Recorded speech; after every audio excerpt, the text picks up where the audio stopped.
You saw a little bit of motion there of Dragon. That was that relative motion that the soft capture system is damping out.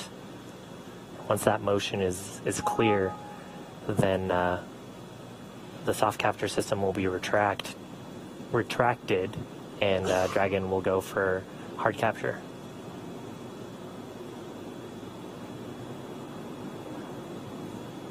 Again, if just now tuning in, that soft capture, that docking coming 7:16 a.m. Pacific, 10:16 a.m. over on the East Coast. Dragon and the International Space Station were flying 262 statute miles right over the border between northern China and Mongolia. So that soft capture ring now going to retract. It's one more step on the way to docking complete. Copy, proceed on board. Yeah, and so the next step here is once the soft capture ring is retracted, there are 12 latches that we refer to as hard capture latches. Those are what will really create that pressure-tight seal between the Dragon spacecraft and the International Space Station.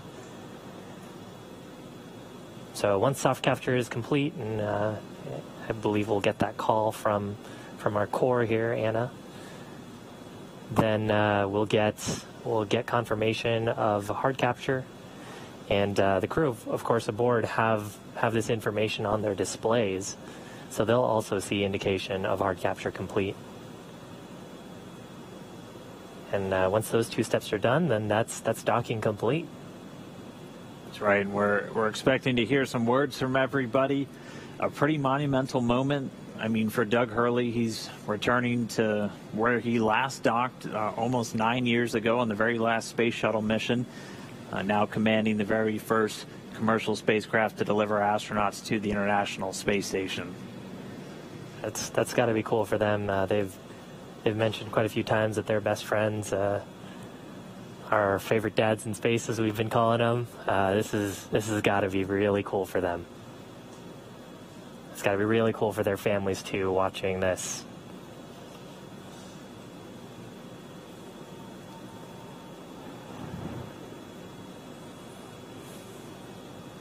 It looks like we have another quick handover. We'll get that video back shortly. We're about 75% complete already with that retraction.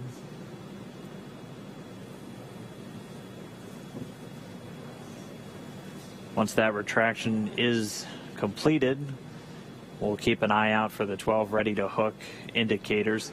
Once those are ready, those 12 hooks will begin to engage, and that'll securely attach Dragon to the International Space Station.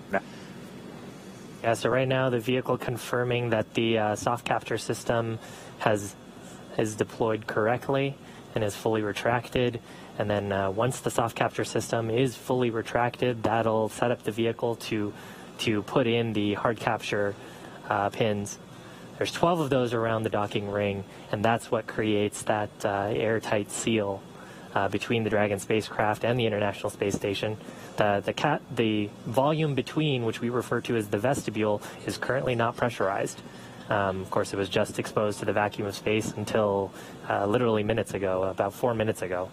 So just waiting for the vehicle to get that. Dragon SpaceX, ring retraction complete. Docking sequence is holding for MCS reconfiguration. All right, so we see those ready to hook indicators are lighting up green. So we should be just about to step into those 12 hooks beginning to engage to get that secure mate between Dragon and the International Docking Adapter on the space station. Wow, right now those two vehicles are flying together. They are attached to each other.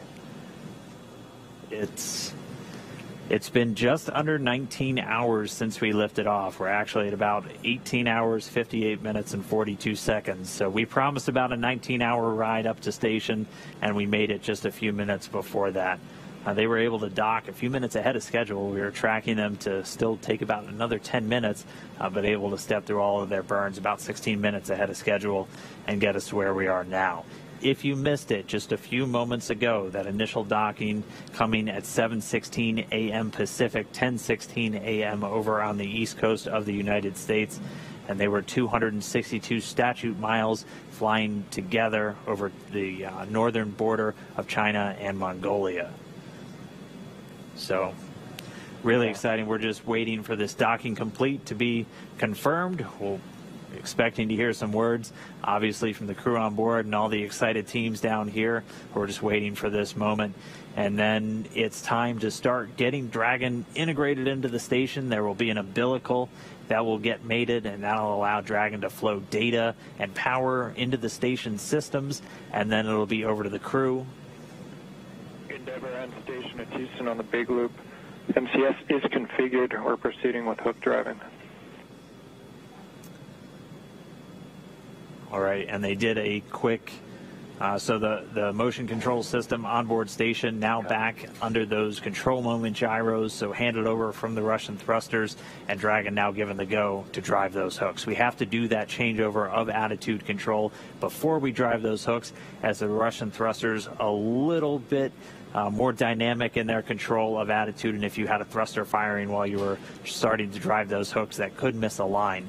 So going over to the smoother control moment gyros on the U.S. side, now controlling the attitude on board the station, and those hooks, those 12 hooks on Dragon, about to start driving.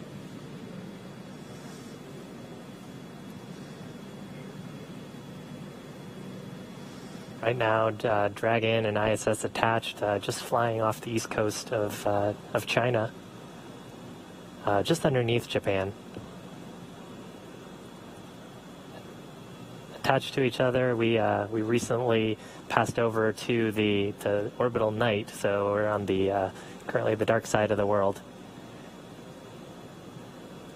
And actually, we're lucky enough to see soft capture happen just as we were crossing over the Terminator line. And if you're wondering what you're looking at, this is one of the cameras on the very outboard part of the Japanese experiment module, looking back in towards the very front part of Node 2, where Dragon is currently docked. We are in an orbital nighttime, that's why everything is so dark, but you're looking at Dragon. It is horizontal to the ground, so the hatch part is right where that green light pretty much is. You can see the nose cone still illuminated above it, and it is currently attached to an international docking adapter on the International Space Station. And inside that capsule are Bob Behnken and Doug Hurley, first astronauts to fly on a privately developed vehicle up to the International Space Station. Both test pilots got to do some fun tests today. Have a few more steps before they can actually get aboard and ingress to the International Space Station. And that's what we heard over the big loop, that transition, which allows us to then proceed with hard capture. And we're seeing the first set of hooks, so the first 6 out of the 12 are now closed, 6 more to go. Again, there are 12 of those along the ring. And that helps us ensure that we have an airtight seal. It is vacuum around them right now, so we want to make sure we're keeping all of that valuable life support in the vehicle. Now the combined ISS Dragon vehicle.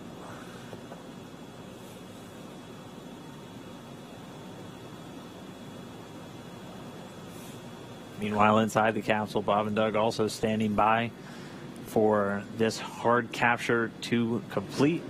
And once we have that docking complete call, they'll be able to start stepping through a number of procedures to get them ready to move into the International Space Station. They'll get the go-ahead to doff or get out of their suits, and then they'll have some activities on the Dragon side to prepare for the hatch opening. Chris Cassidy will mainly be working on the station side to pressurize the vestibule. So as Shiv has talked about, the space between the Dragon capsule and the space station was exposed to vacuum, and even after this tight seal has occurred, we'll still be at vacuum inside. So we'll actually open up a valve to supply air from the station side into that space between the Dragon and station hatchways, and they'll get it up to the same ambient pressure that we'll have inside of Dragon and on the station itself. They'll wait for it to thermally balance out, make sure we don't have any temperature swings as we're bringing it up from vacuum, so probably from a very cold temperature up to about 72 degrees that they have in their cabin temperature on board the station, and then we'll get the hatches open. Dragon SpaceX, hard capture complete. Stand by for docking completion.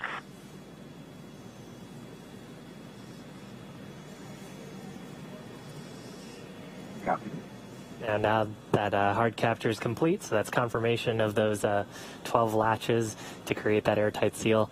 Now that's complete, the umbilicals from the station side will interface with the Dragon vehicle umbilicals, and that'll provide power and communications through space station directly to Dragon. Pretty much the whole way up, Dragon's been using a combination of batteries and its solar cells pointed at the sun to make sure that it has enough electrical power for the journey up.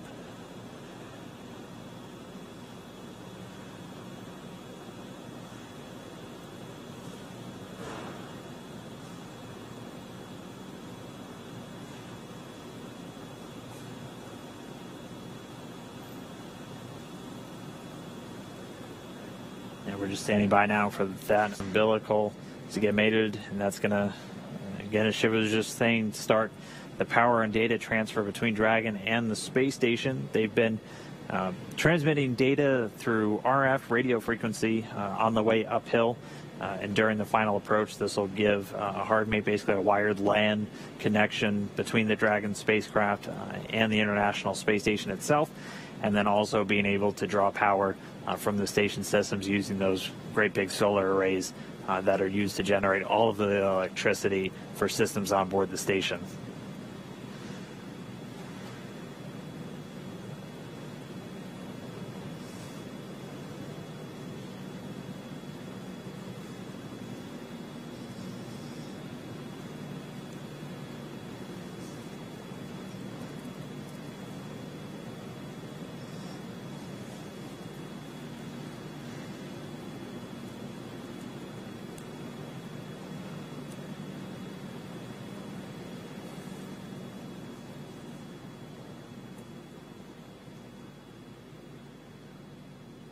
And the soft capture system has been stowed. We see the umbilical starting to deploy. About 40% of the way so far, going pretty quickly. Should just take a couple more seconds until we're all the way connected. And then we should be getting that docking complete call out from the core here in Mission Control, SpaceX and Hawthorne. Standing by. Dragon SpaceX, docking sequence is complete.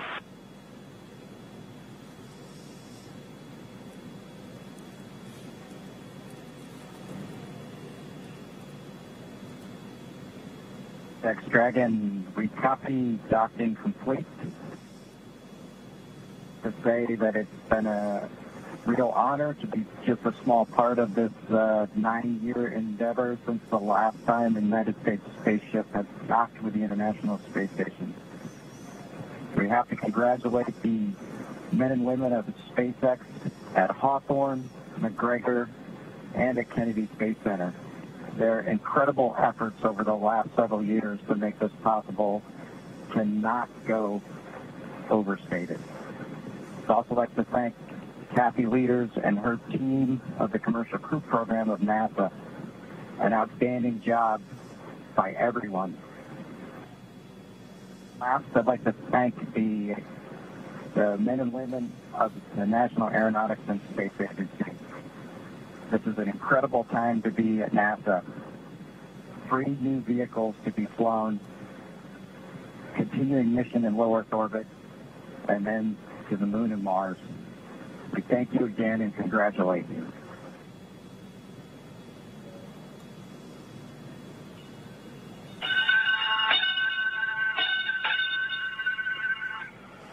Dragon arriving.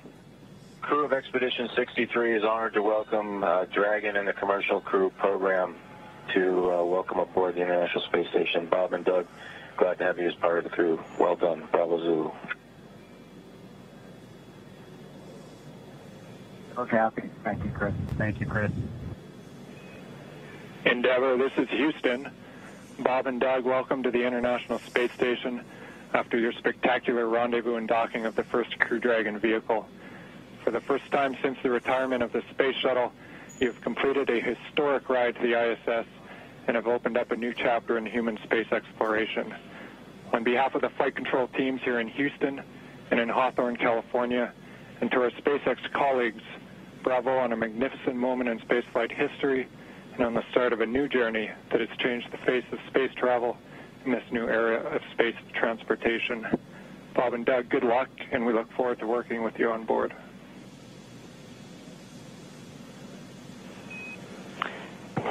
Dragon SpaceX, Bob and Doug, we here at SpaceX are honored to have been part of ushering in this new era of human spaceflight. On behalf of the SpaceX and NASA partnership, congratulations on a phenomenal accomplishment and welcome to the International Space Station.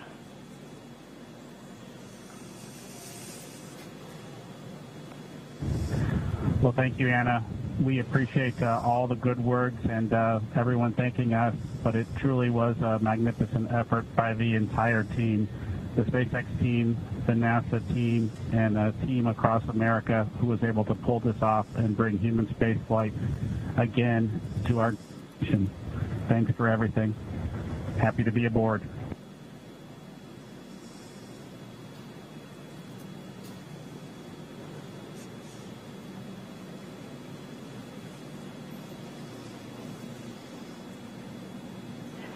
And Dragon SpaceX, with that, ground will be enabling hardline power and comm connection shortly. You are go to doff your suits per procedure 4.012. We will be configuring your video to go external shortly, and we have one request for Bob's suit doffing when you're ready to copy.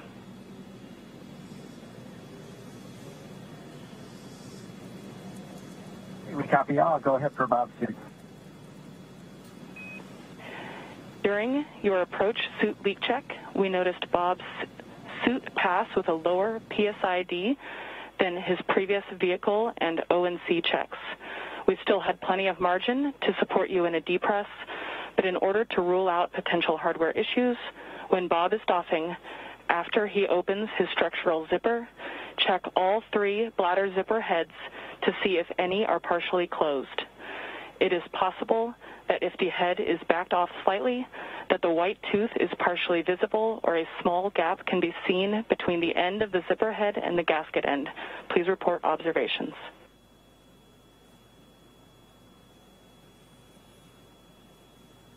Copy. Bob will take a close look at his zippers when he doffs, and he'll get doffing first, so we'll let you know as soon as we see something or if we see something. Great. Thank you so much.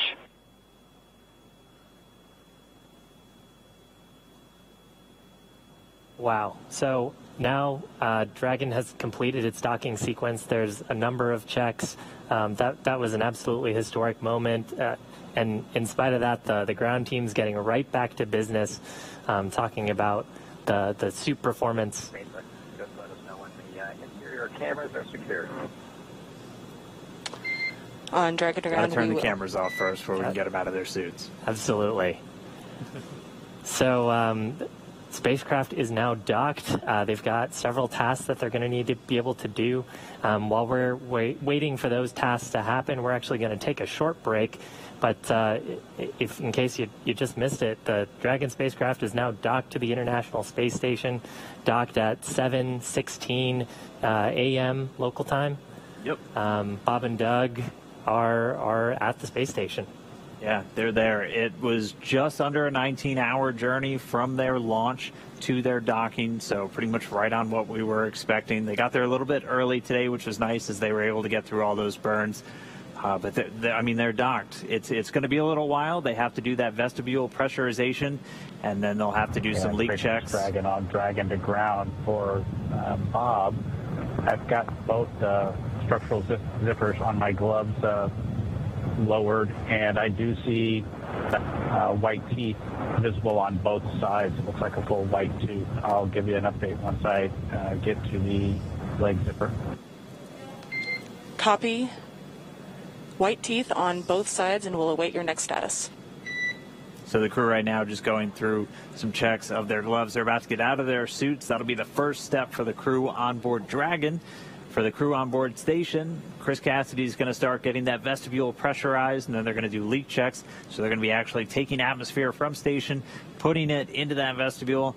And then once we get all the leak checks done, things are thermally stabilized, it'll be time for hatch opening. We'll be able to see Bob and Doug get into the space station for the first time from on board the Dragon spacecraft. And again, for Doug Hurley, this is the exact port he was at almost 9 years ago when he was on the very last space shuttle mission. And now he's commanding the first commercial vehicle to dock with the International Space Station. I think that's going to do it for us in Hawthorne. We're going to give you into the very capable hands of Gary Jordan to take you through the rest of the hatch opening. We're going to be watching from here and following along. We can't wait to see these crew members on board the International Space Station.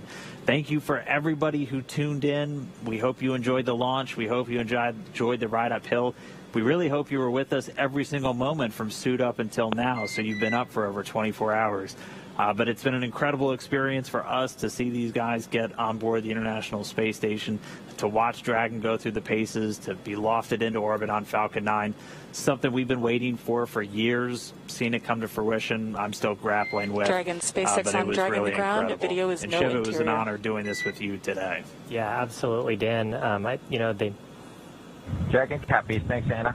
can't step on the crew. That's step on the rule. yeah. But, there were some really great words there from all the flight control teams about how this was a joint partnership between NASA and SpaceX. I think everyone is over the moon here at SpaceX for this. Bob and Doug have got to be excited, and now back to business to get the vestibule ready to go, and then get them on board the station. So again, thank you for following us. Please continue to watch as Gary takes over for the hatch opening portion. And keep following our social media for more updates on what's happening with Hatch Open. Over to you, Gary. Thank you, Shiva. Thank you, Dan. What an incredible flight for Bob and Doug, lifting off just yesterday and now in space, attached to the International Space Station. Some kind words all over after docking at 9:16 a.m. Central, and a hard mate just 11 minutes later. We're still not done here. We're going to take you through the pressurization sequence and eventually hatch opening of the International Space Station. SpaceX Dragon on Dragon to ground.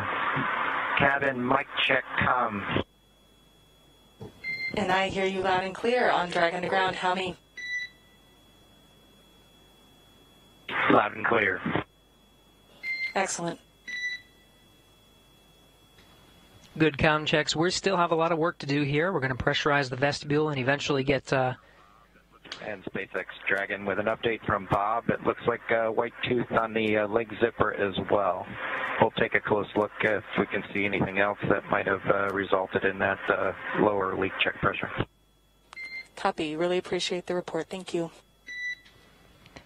Teams behind me will be configuring the Dragon and the International Space Station to welcome Bob and Doug aboard. First, of course, the International Space Station attitude control moment gyros, really holding the Dragon in place through the hard capture sequence. We'll start enabling those thrusters and pressurizing the vestibule. It'll take about an hour until we're able to get the hatch open. The teams here in Mission Control Houston, Orbit 2, led by Flight Director Zeb Scoville, will be taking us through that process.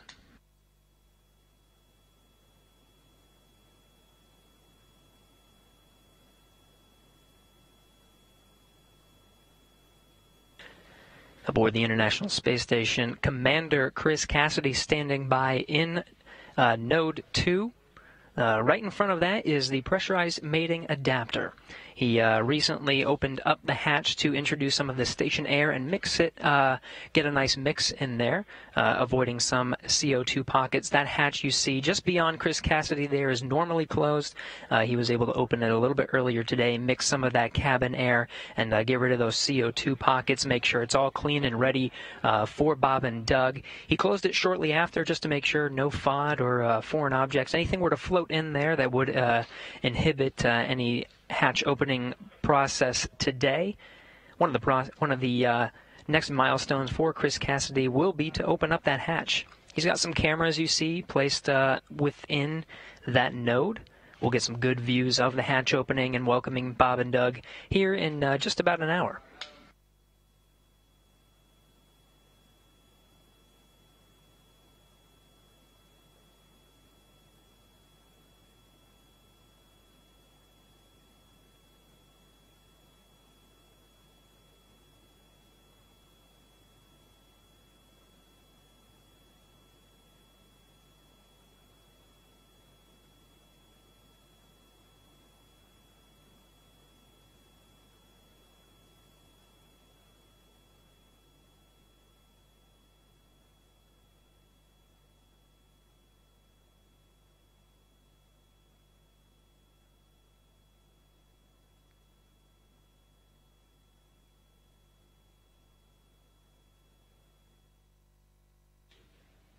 A big moment in history today, May 31st, 2020.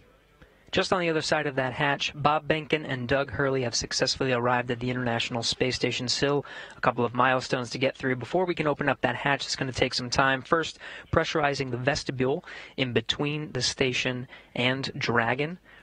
We'll bring that up to pressure. It's going to take some time for that pressure to stabilize. Of course, the temperature within that vestibule causes a little bit of swing, so we'll just wait for that to pressurize or to stabilize before opening up that hatch. Here at Mission Control Houston, Flight Director Zeb Scoville welcoming the director of the NASA Johnson Space Center, Mark Geyer. We'll have a few other VIPs here in the room to welcome Bob and Doug once they get through that hatch.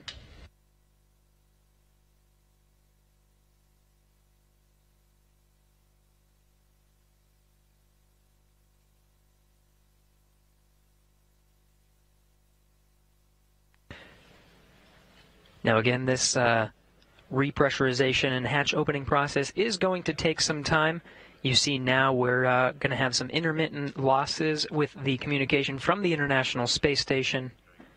You're seeing now the International Space Station Flight Control Room led by Flight Director Zeb Scoville. Just a handover of some of those audio and visual communications. We'll be regaining those shortly. Might lose them intermittently throughout the repressurization process, but the teams here will be monitoring all of the procedures, again, pressurizing that vestibule and eventually getting to that hatch opening.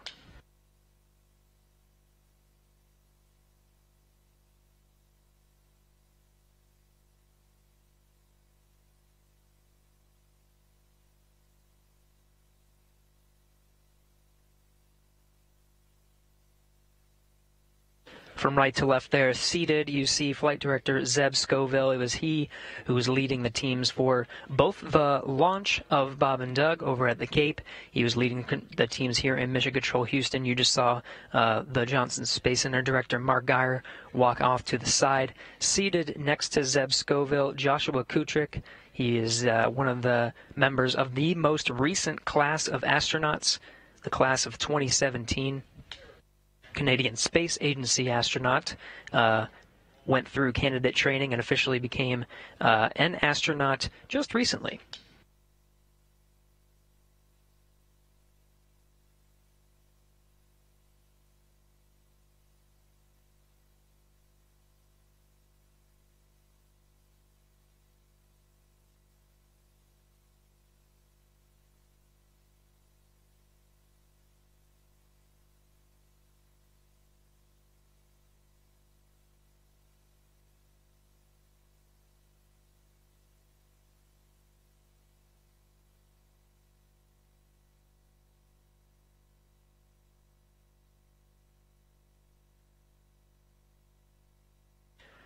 Again, a few milestones to get through to that hatch opening. First, the International Space Station attitude control has been successfully switched from control moment gyro only control, enabling some of the thrusters on the International Space Station. We also just received word that Dragon is successfully receiving power. Ground ISS power connection has been established.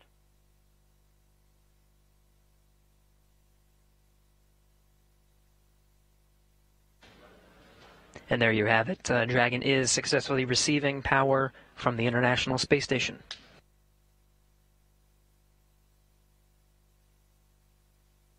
and Dragon copies on Dragon to ground that power has been established.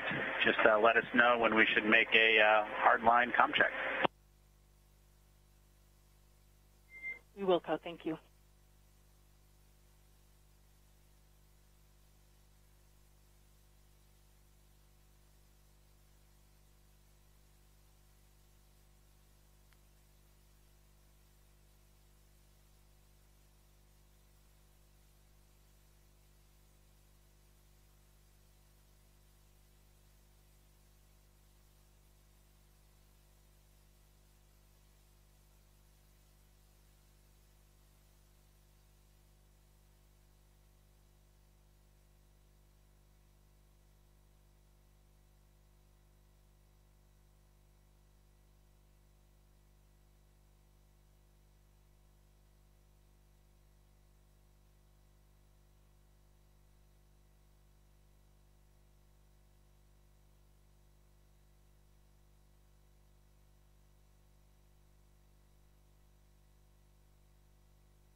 For those of you just joining us, you are getting a live look at NASA astronaut Chris Cassidy, commander of the International Space Station, doing some of the prep work to open up the hatch and get ready to welcome Bob Behnken and Doug Hurley aboard the International Space Station. They launched successfully yesterday at 2:22 p.m. Central Time, 3:22 p.m. Eastern, and docked successfully with a contact and capture just a little bit ago at 9:16 a.m. Central Time, 10:16 Eastern.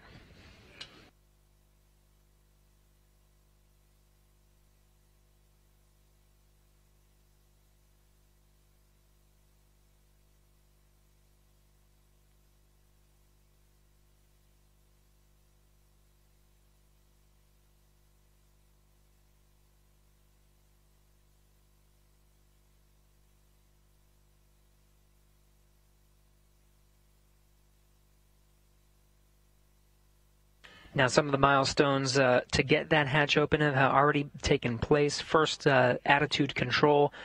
For some of the docking sequence, for the initial contact and capture, attitude control was on Russian thrusters. That was moved to control moment gyros for hard mate, making sure that everything lined up and we got those ready-to-hook indicators green before driving those hooks. The attitude control has since been switched to enable some thrusters on the International Space Station. We did get confirmation of good power being delivered from ISS to the Dragon. Next will be to test some hard line communication between Dragon and the International Space Station.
Dragon and station. It's Houston calling on the big loop.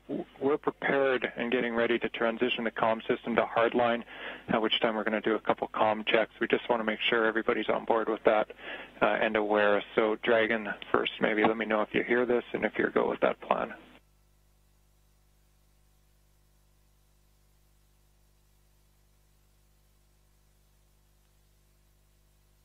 Houston, Endeavor on the big loop. We had you loud and clear. Houston station copies and concurs. Okay, Endeavor and station, we have it loud and clear on RF right now. We are putting it in work now, so transitioning comm system to hardline, and we'll call you back for voice checks momentarily. Endeavor copies.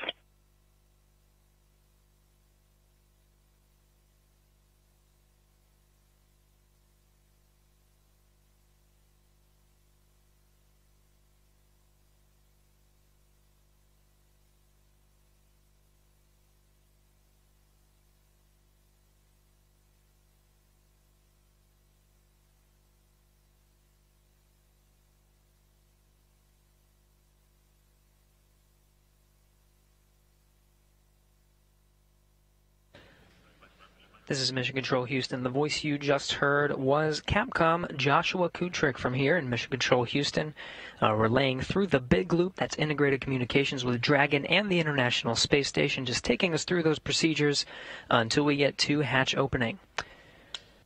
Now there's an umbilical connection with Dragon, connecting Dragon to the International Space Station. We did get good confirmation that power is flowing from the International Space Station to Dragon.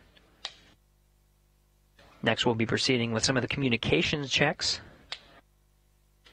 The big loop established on the C2V2 Common Communications for Visiting Vehicle through some of the last legs of the rendezvous and docking of Dragon to the International Space Station.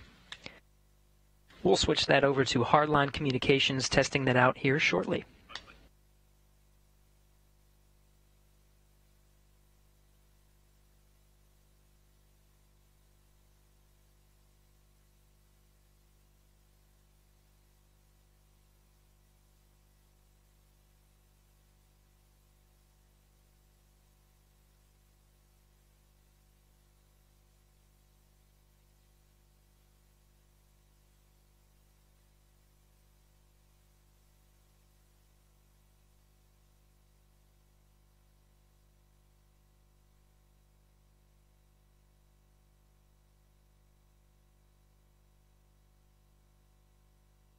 We're going to get some good views of station today. You see Chris Cassidy working inside Node 2. Just on the other side is the hatch. That hatch is separating between the International Space Station and the pressurized mating adapter. One more hatch to go after that. That hatch opens up to the Dragon hatch with Bob Behnken and Doug Hurley on the other side. Just surrounding Chris Cassidy from this view, you can see a series of cameras. We're going to get some great views from Node 2 there on the left, a couple of high-definition cameras. On the right, a 360 VR camera.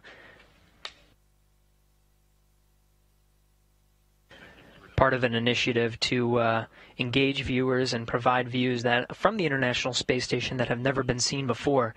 We'll get to see some of those 360-degree views later after they're configured and stitched on the ground, now being recorded during this historic moment today, May 31st, 2020.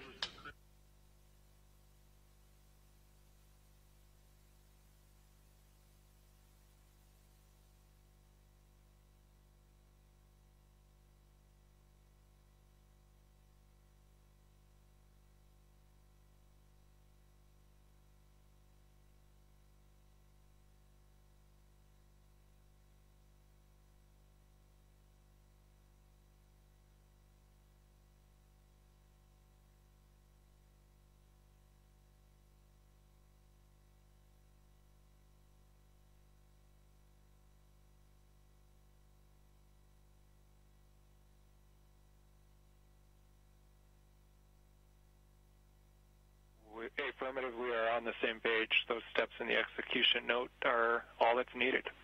In work.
You're getting a live look at Chris Cassidy aboard the International Space Station. Just in front of him is that 360-degree camera. He's got cameras situated all over Node 2, pointing right towards that hatch. On the other side, we'll be welcoming Bob Behnken and Doug Hurley after pressurization of the vestibule, and we'll start beginning hatch opening after that.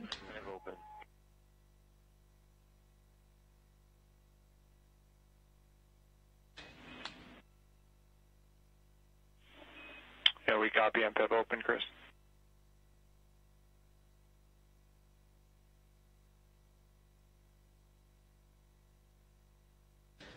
Another handover of communication from the tracking and data relay satellites providing video and sembol audio veya communication tipografi from the tasarımı International kelime Space Station, işareti now ile integrated markalıdır. Ama neden? Logolar yalnızca bir ürün veya Dragon Power. Still looking towards some of those hard line communication checks. Again, we'll lose communication intermittently as the International Space Station flies 269 statute miles. Station Houston on 2 for Chris. We're go for open on the Node 2 forward hatch.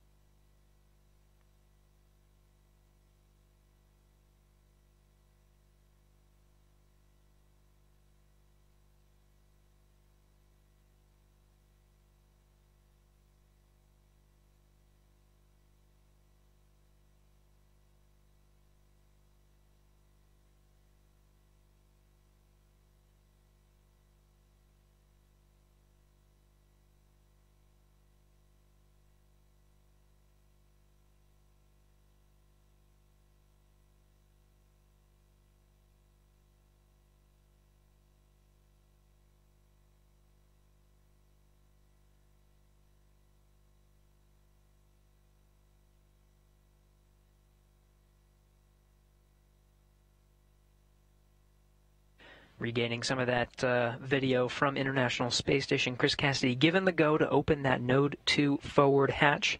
Again, he opened it a little bit earlier today to allow some of the station air to mix into the pressurized mating adapter. There it is.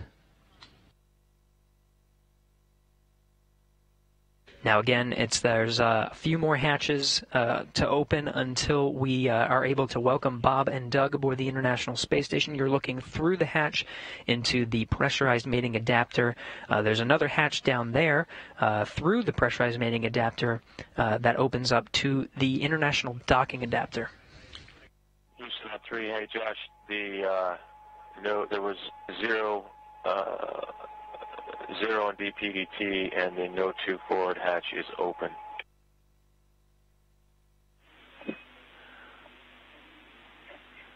And Chris, we copy Node 2 forward hatch open. We concur your go for the next yellow activity. That's your 1515 activity.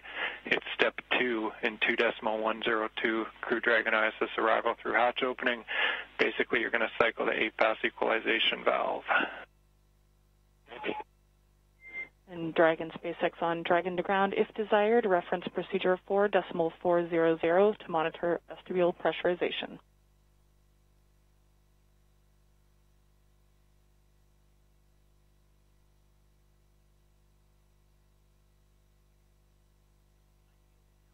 And copies small.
Dragon on Dragon to ground. For 4.012, we've completed up to Section 5, and we've got a timer started for 1 hour. Copy. Completed through Section 5, and your suits are drying, and you have started a timer for 1 hour. With that, do we have your permission to come back on board?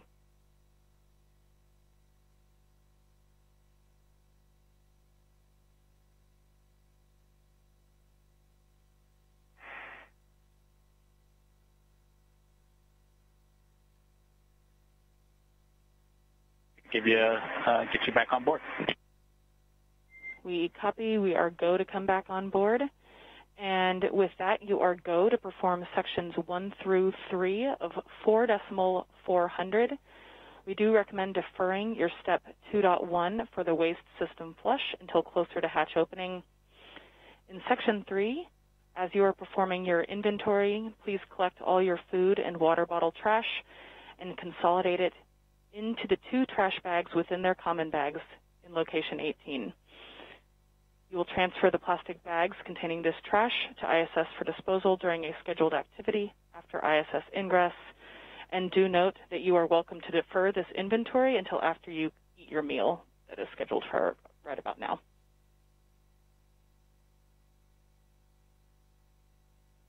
Okay, Anna, if you could give us 5 minutes before you guys come back on board, we do have some clothing config to complete.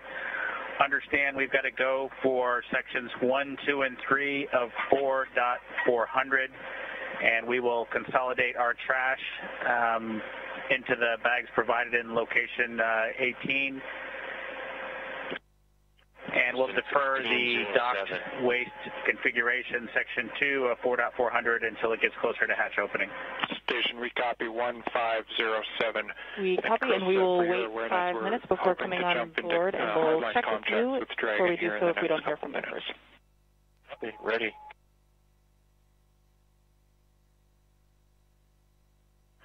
Thanks, Anna.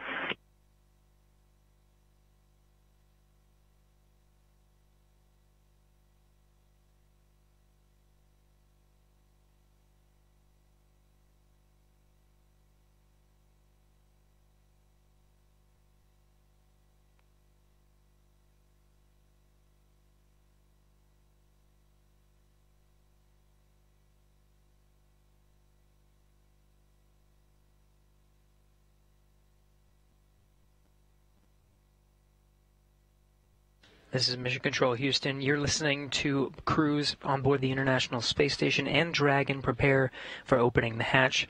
You're seeing Chris Cassidy aboard the International Space Station already opened the hatch 2, the pressurized mating adapter just below that hatchway you see at the center of the screen here. On the other side of the hatch is the hatchway to the International docking adapter. On the other side of that, the recently docked Crew Dragon. Vestibule pressurization is underway. This will equalize the pressure between Dragon and the International Space Station. Once it does come up to pressurization, it will take some time to equalize that pressure because of the temperature difference in the vestibule. Just take some time to stabilize. Dragon, Endeavor, it's Houston. Calling you on hardline now for a voice check. How do you read?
Endeavour, it's Houston calling Space to Ground 2 via hardline now for a voice check. Do you read?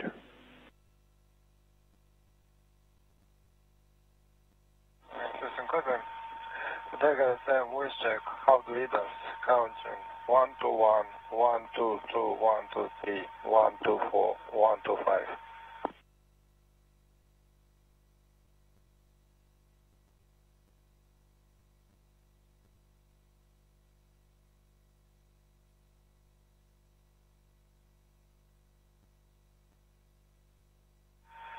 Houston Station, Space to Ground 2.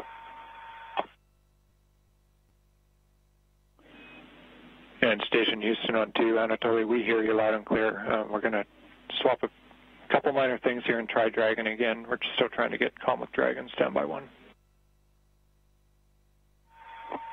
Dragon again. Dragon Sam, voice check. How do lead us? Counting 121, 122, 123, 124, 125.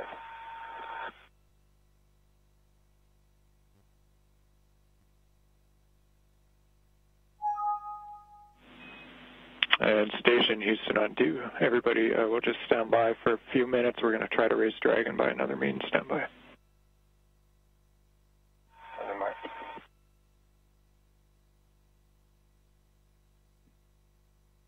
And Endeavour, it's Houston calling on Dragon to Ground 1. We're trying to reach you via hardline. Just not sure if you're receiving it or not. Let us know at your convenience.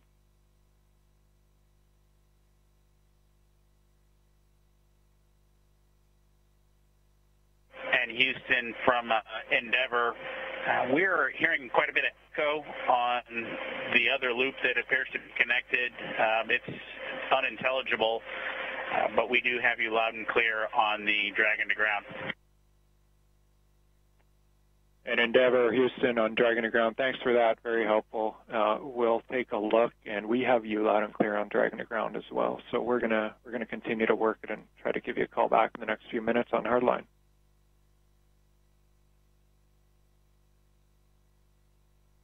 Endeavour copies. Thanks.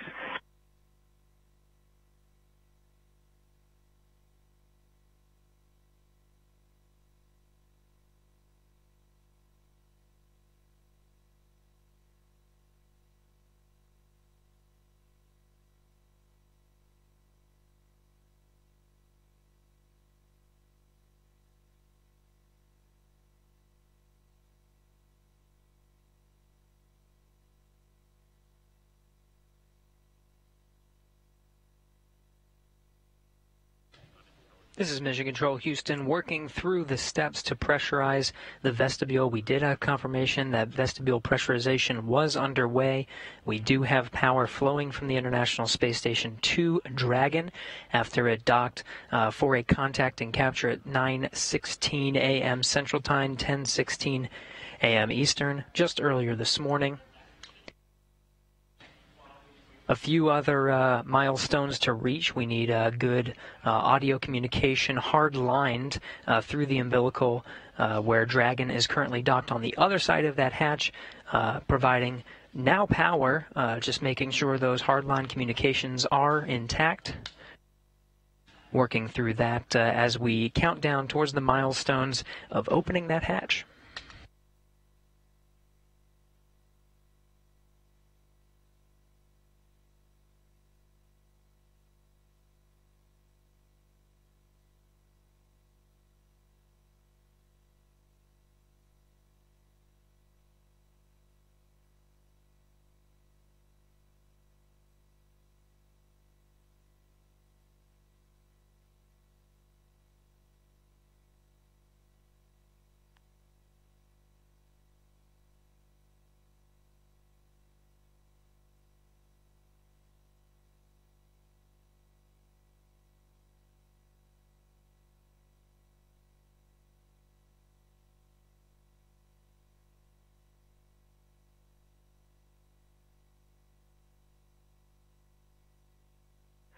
SpaceX Dragon on Dragon to Ground. Go ahead. Yeah, and in section 1 of 4.400, the tablet state of charge are 66 for Doug's and 32 for mine. Copy. 6-6 for Doug, 3-2 for Bob. And do we have your permission to come back on board with video now?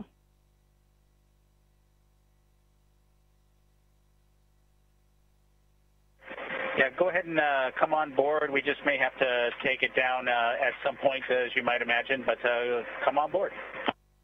Sounds great. Thanks.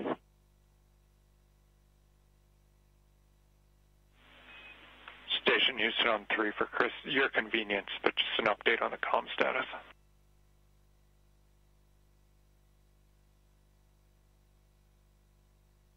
Yes, sir, go ahead. Chris, you've probably been able to tell we've run into some minor issues trying to get hardline established, so we're working that here, and we're going to be reattempting the comm checks as soon as we think we're go. I'll give you a heads up on that. And then regarding stuff, just get-aheads, I was going to pass along to do the teardown from steps 3 and 4 in the approach monitoring, but I just saw it go gray, so have you done that already?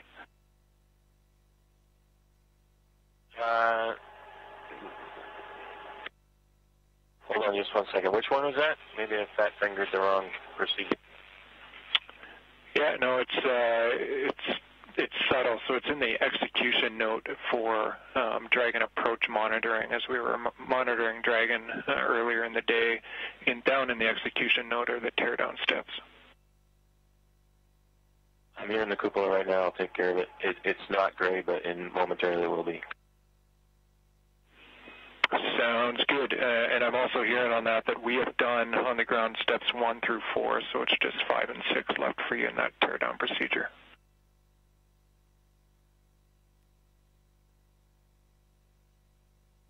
Copy that.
Touchdown 3, steps 5 and 6 are complete in the teardown.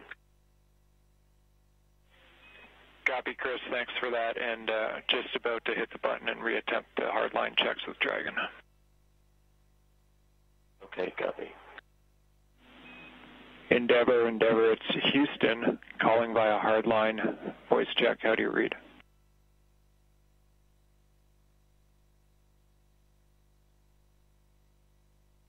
On station, say again. And station standby, Endeavor. This is a call for Endeavor via hardline voice check. How do you read? Houston, Endeavor, completely unreadable. It's skipping pretty badly.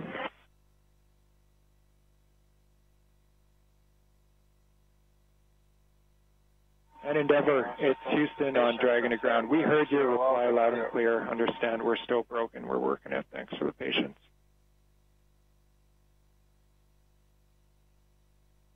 We got you, Josh. That's exactly the case. Thanks.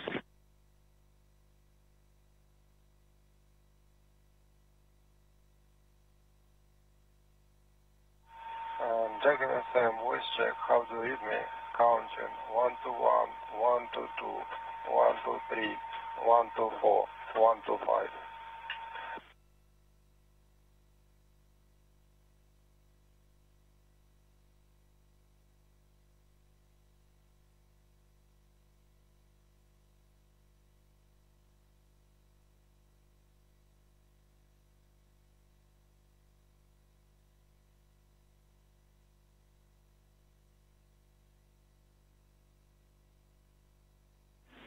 And station on 2 for Anatoly. Anatoly, we're hearing you loud and clear in Houston.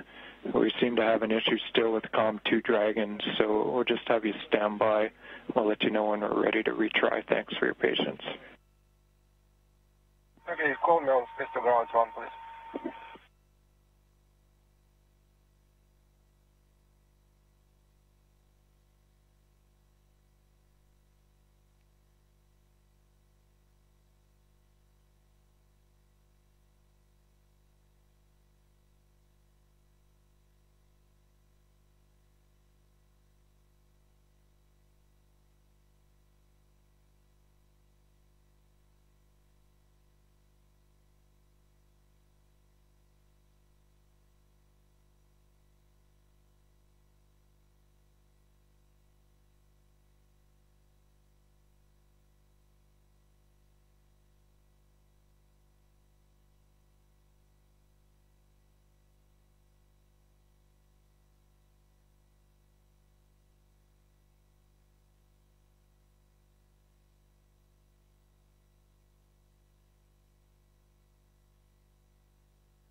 SpaceX Dragon on Dragon to ground for a timeline tag up.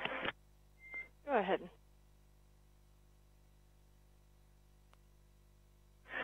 Yeah, Anna, we're managing the collection of the used water bottles and other items as well as our meal, and just looking to understand a little bit better how close we were to hatch opening or another timeline milestone. We're kind of running to the end of the tablet here with meal 5 that started about, 25 minutes ago or so, and so just wanting to understand how much time we've got in front of us.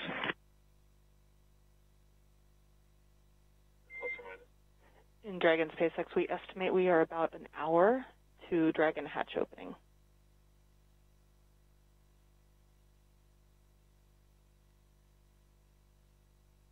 Copy that, Anna. Thanks for those words. It just helps us manage getting things done. And looks like you guys are on board. Welcome aboard, I guess, the integrated space station now, huh? Indeed. Thank you so much. We're excited to be here.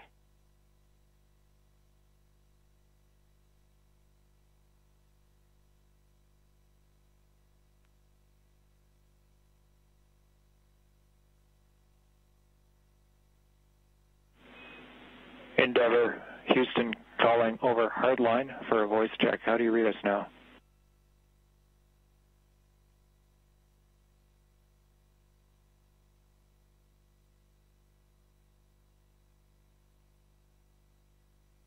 Houston or station from Endeavor.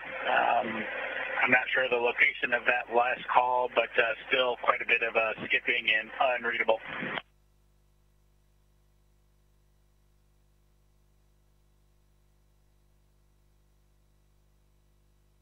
And Endeavor, it's Houston, loud and clear on Dragon to ground. We heard your response, so we're in the same situation. We're hearing you. You're not hearing us.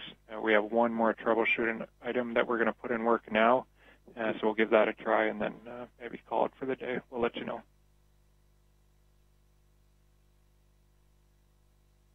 Endeavor copies. Thanks, Houston.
Endeavor, Houston calling via hardline for a final voice check. Do you have us now?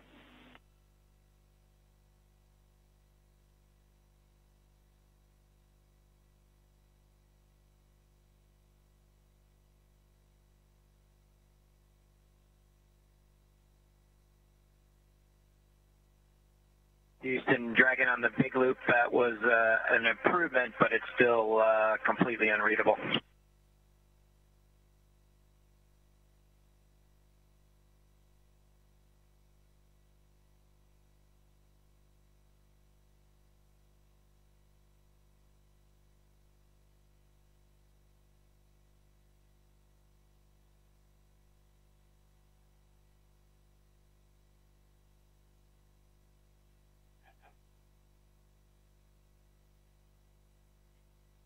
And Endeavour, Houston, on Dragon to Ground 1, we're still hearing you 5x5. Understand it was slightly improved. Were you able to read me at all, or is it unuseful?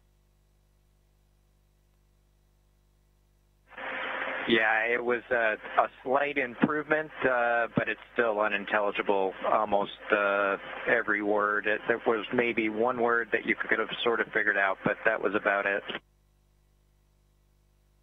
Okay, thank you for the feedback. First time, obviously, and we think we're running into some interference issues, but we'll continue to take a look. We copy. Thanks.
This is Mission Control Houston. If you're tuning in to our coverage, you're getting a live look at the International Space Station Flight Control Room. You're hearing a lot of communications from the International Space Station, both from the space station side over space to ground, NASA astronaut Chris Cassidy, International Space Station Commander, setting up for the hatch opening. You can see a series of cameras scattered around, ready to capture the best views of Bob and Doug coming through that hatch. We did get confirmation just shortly that we did have good pressurization of the vestibule. It'll be about 10 minutes to perform a series of leak checks. Again, that pressure needs to stabilize. The thermal conditions make it swing just a little bit, so just waiting for that to stabilize before those leak checks are finalized. That underway within the next 10 minutes. We do have communications settled in the hardline connection between International Space Station and Dragon. You can see from the inside of Dragon now, the crew doffed or took off their suits, just getting a few things packed up before they eventually open up the hatch after that pressurization is equalized between Space Station and Dragon.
Endeavor, it's Houston calling for a voice check over the big loop. We've retransitioned back to RF, so back to RF. How do you hear us?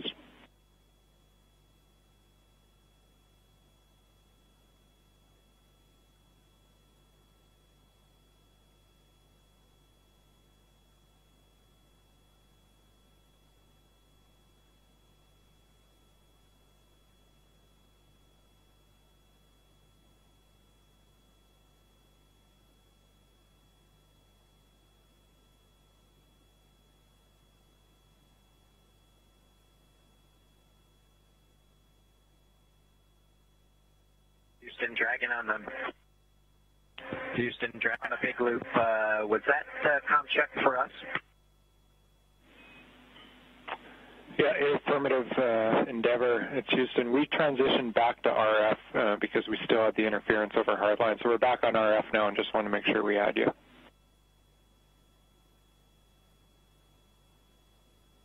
We've got you loud and clear on RF. Loud and clear as well. We're just going to leave it here for now. Thank you.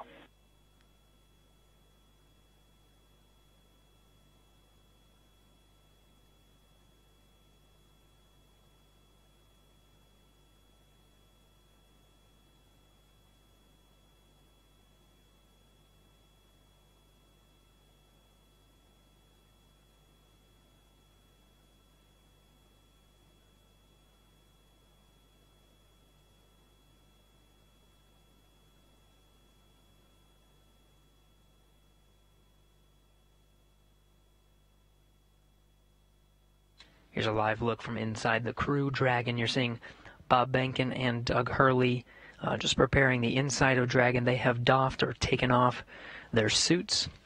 The pressurization between Space Station and Dragon is complete. They just need to perform some leak checks, make sure that pressure is stable before they actually open the hatch. Teams working together on the ground, International Space Station Flight Control Room and the Flight Control Room in Hawthorne to get that big loop communication configured so everyone can hear each other through this process. Figured out a workaround using RF connection.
This is Mission Control, Houston. If you're just joining us, you're getting a look inside the Crew Dragon.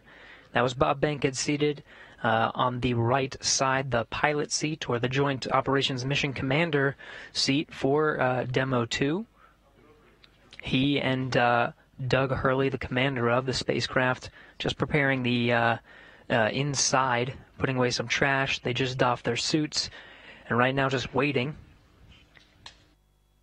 for the pressure to equalize between the International Space Station and Bob and Doug.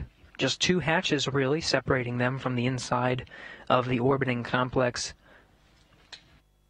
Aboard International Space Station, Commander Chris Cassidy has been outfitting Node 2. It's the first node. Once you cross over some of the hatchways, there it is.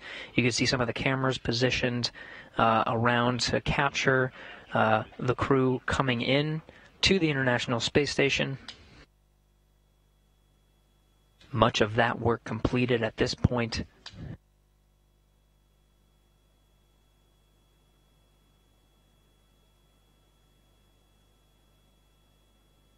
Really, at this point, just waiting for good leak checks between Station and Dragon.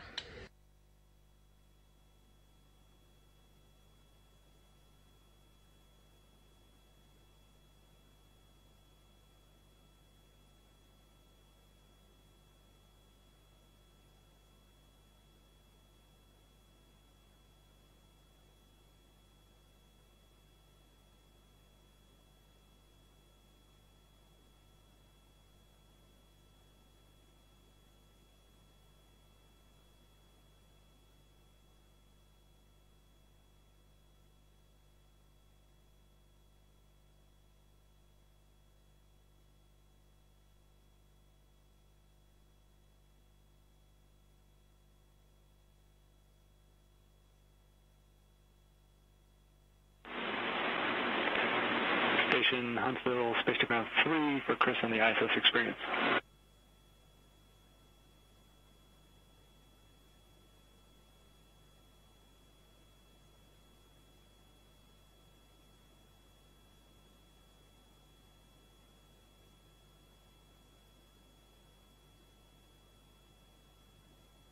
Head on 3.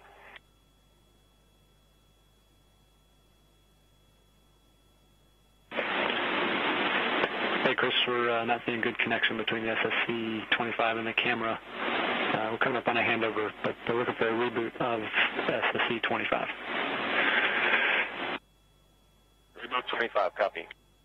SpaceX Dragon on Dragon to ground for inventory.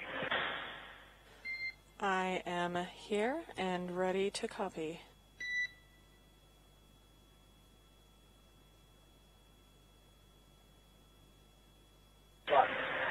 Okay, Anna, we'll start with location 9 from bag 203.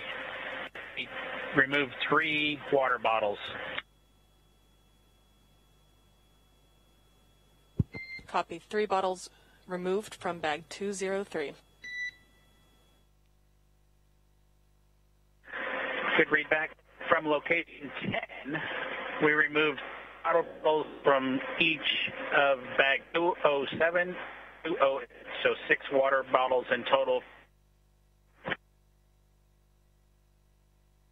And Dragon SpaceX, you were pretty broken on that call, but I think I copied 3 bottles from each bag 207 and 208. Is that correct?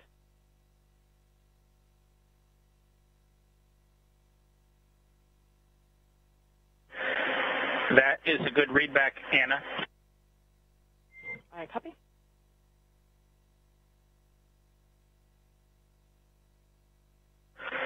Okay. For location 11, 1 dinner from bag 317, 1 breakfast from bag 315, and 1 lunch from bag 316. There are several... I copy 1 dinner from 317, 1 breakfast from 315, and 1 lunch from 316. Folks are interested, but they're all, everything that was taken has been sent down. That's a good readback. And location 12, 1 dinner from bag 321, 1 breakfast from bag 319, and 1 lunch from bag 320.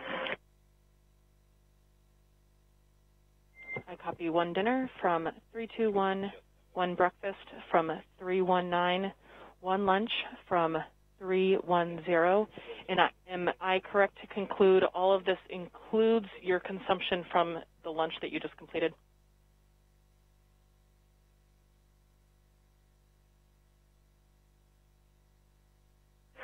That's correct, Anna. We've finished eating, and the lunch we just completed is a good complete list of what I've read down to you so far. The only thing we have remaining is the flush of the waste system here, and we'll do that with a water bottle and report when we do that a little bit later. Copy. That sounds like a perfect plan. Thank you so much.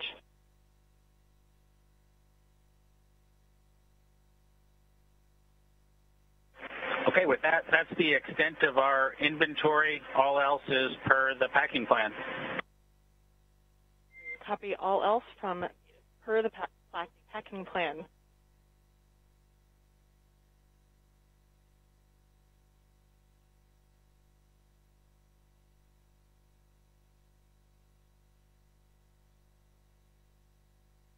This is Mission Control Houston. You've seen Chris Cassidy, International Space Station Commander, do much of the setup, but he does have 2 crew members on board, both Russian cosmonauts. Next to him right now is Ivan Wagner, rookie space flyer that was on the same Soyuz spacecraft that Chris Cassidy launched on from the Baikonur Cosmodrome just a little more than a month ago. Also on board is Russian cosmonaut Anatoly Ivanishin.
This is Mission Control Houston. We are coming up on almost 2 hours since the Crew Dragon made contact and was captured by the at the International Space Station's forward international docking adapter. That happened at 9:16 a.m. Central, 10:16 a.m. Eastern. Still working through some of those milestones, equalizing the pressure between Dragon and International Space Station, verifying some of the communications, and of course you see Bob Behnken and Doug Hurley inside, continuing to prepare the inside of their vessel before they make their way inside the orbiting complex.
SpaceX Dragon on Dragon to ground. Do you mind taking the cameras down for just a few minutes here?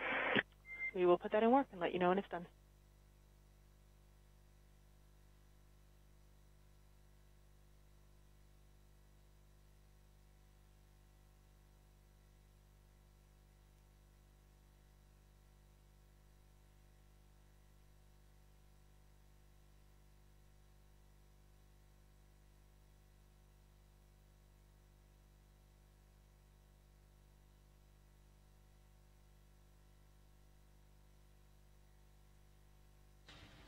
This is Mission Control Houston.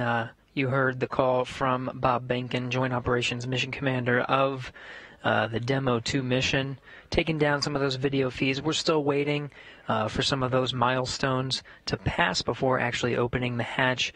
The Dragon crew continuing to get themselves ready before opening the hatch. Chris Cassidy on the other side, just preparing some of the camera views, making sure everything's set there, done even a little bit ahead of time. We do have confirmation that there is a good data connection path between Dragon and the International Space Station. Some of those checks underway next.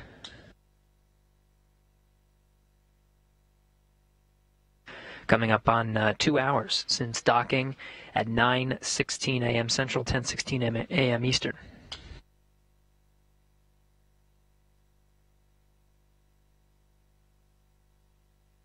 Space Station on 3. The SOC's been rebooted. Any success? Hey Chris, we see good connection between the SSC and the camera, and we're just performing the calibration now. We'll start recording shortly. Thanks for your help. Yeah, no problem. Happy to help. Dragon SpaceX, we have gone exterior with the cameras.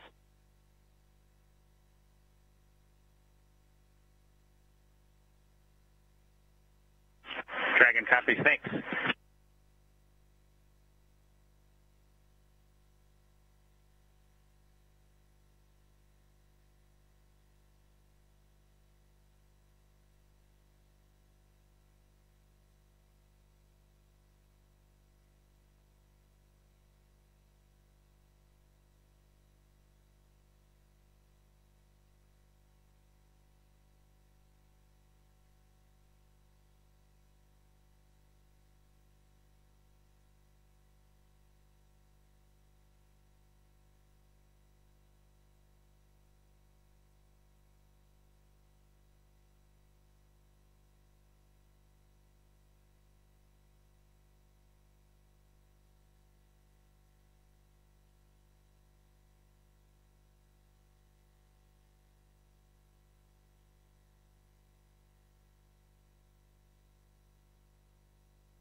This is Mission Control Houston. Again, you're getting a look at the inside of the International Space Station. That's NASA astronaut Chris Cassidy, commander of Expedition 63. Continuing to get some of those cameras configured for hatch opening. Many milestones already passed after docking at 9:16 a.m. Central, almost 2 hours ago at this point.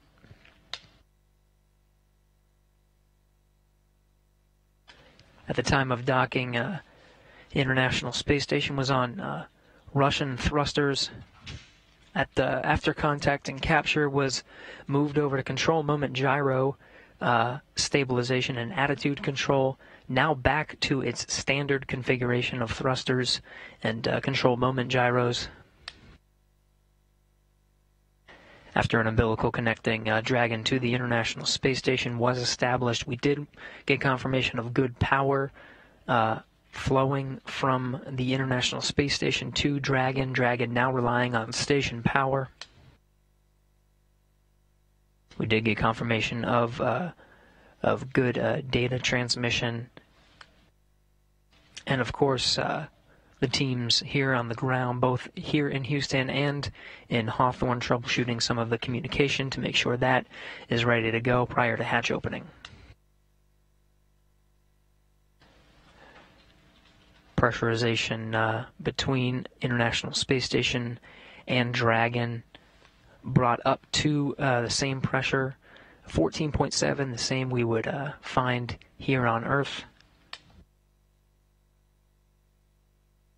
Leak checks are next to confirm the pressure is stabilized between the two vehicles. You see the hatch just on the other side of Chris Cassidy there. That's the hatch to the pressurized mating adapter. There's two more hatches once you go down that hatchway. One is to the International Docking Adapter, and the other is the hatch of Dragon itself.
SpaceX Dragon with a couple of questions.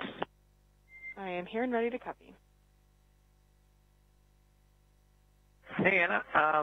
We show about an hour and 11 minutes since we started drying the suits, just to let you know that. And then the other thing is we can put 4.400 Section 2 in work if you think we have some time before we get the hatch open.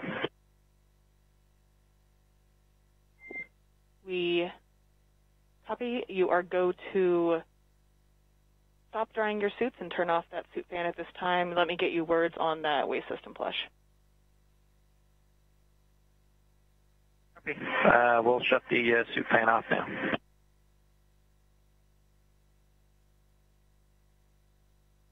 In Dragon SpaceX, we are about a half hour prior to hatch open, so you are go to do that waste system flush if that sounds good to you at this time.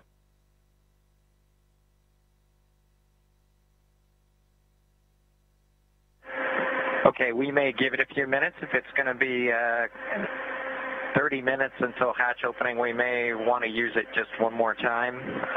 So, yeah, we may hold off for another 10 minutes or so. But let us know if anything changes. Otherwise, we'll do it then. Totally reasonable. Sounds like a good plan. Thanks. And Dragon, Houston on Dragon 2 ground. We're still working comm issues. We're going to take down the big loop now. We'll maintain you on Dragon to ground. We'll call you when we have hardline back inside. Stand by 1 second. Chris. Dragon copies, Houston. Thanks. Go ahead, Chris. Sorry, we're talking to Dragon. Yeah, no problem. Hey, I'm just looking ahead at the PAO event, and I know it says video through the node 2 and space to ground 2 up and down. It would only take me about 1 minute to change back over to the encoder and go do comm the normal way that we do PAO events, if that's something that's preferred. It really is super fast, and I can get you that way in that config real quick if you need it. Later. Copy, Chris. Yeah, copy. Thanks for that. We'll offer it up, and I'll let you know if we want to go that way. Copy. Obviously not urgent or important, just throwing it out there.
Station Houston on 3 for Chris, comm config.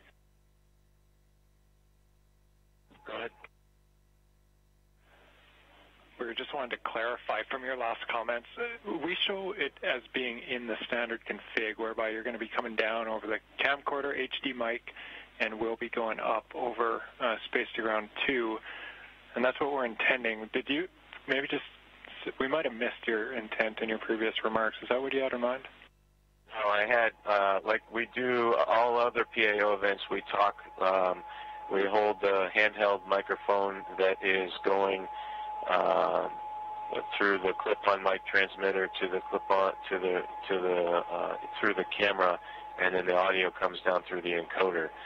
That's how we typically do PAO events. So I could go back to that config if you need, super fast, or if you want to do it this way where we're talking on space to ground 2, that's fine too. I don't care.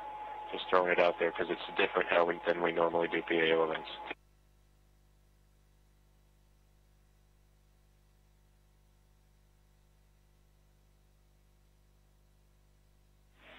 Semi.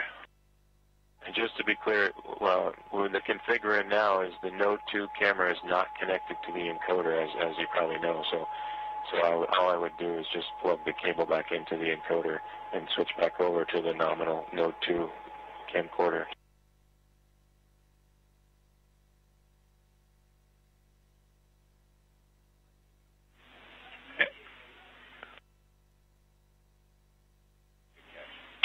And Chris, that is clear. The camera needs to be plugged into the encoder. So what you're saying is what we need. We don't know where it got swapped up, but the camera should definitely be plugged into the encoder, and audio is coming down via that encoder.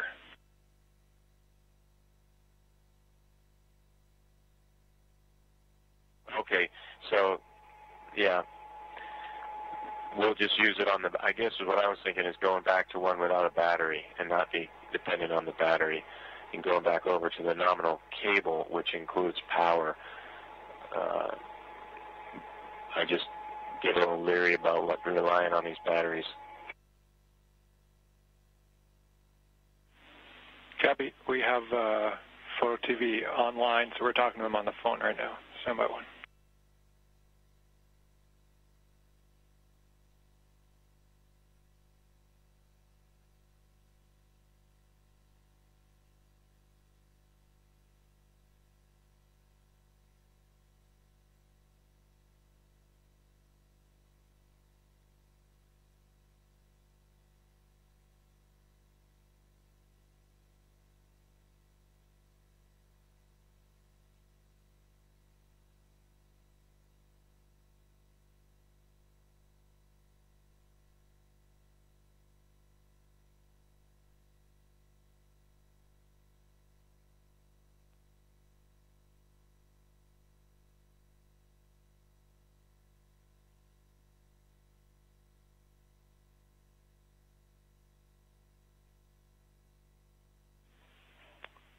Station Houston on 3 for Chris.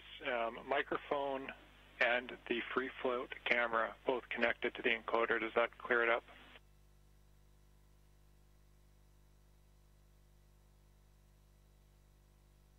Okay, copy all. You want the free float camera, and we'll use the handheld microphone through the ATU.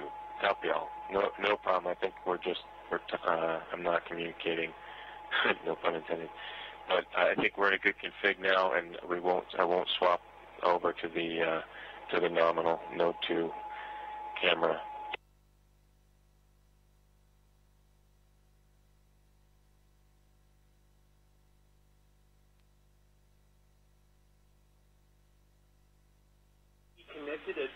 Down mic, Chris.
Station Houston 3, Chris. If you're still there, we think we still have it backwards.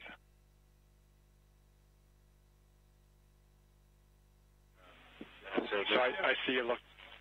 Yeah, I see in the video now. So we still have PAO on the line.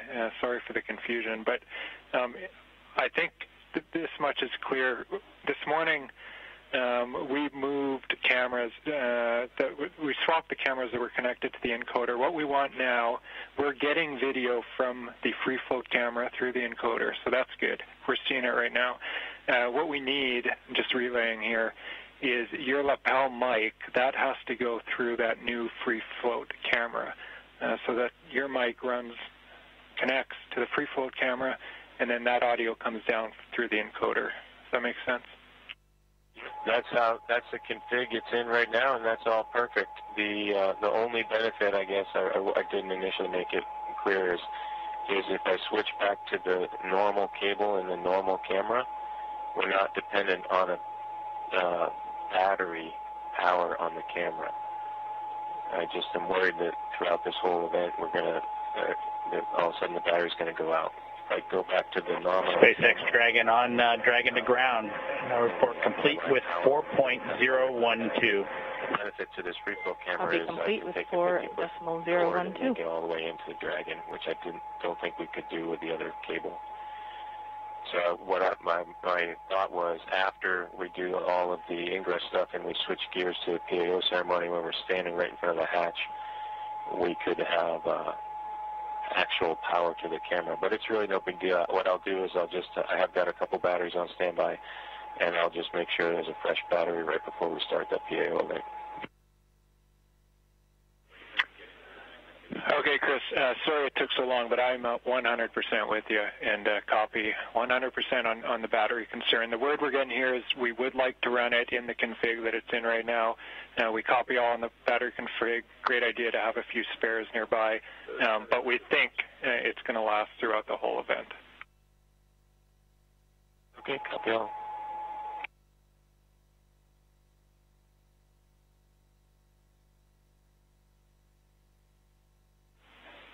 And Station Houston on 3 for Chris. With that out of the way, you have a go when able for your 1615 activity. 1615, that's your go for steps 3 and 4 in 2.102 Crew Dragon ISS arrival. Okay, 1615 activity, inward.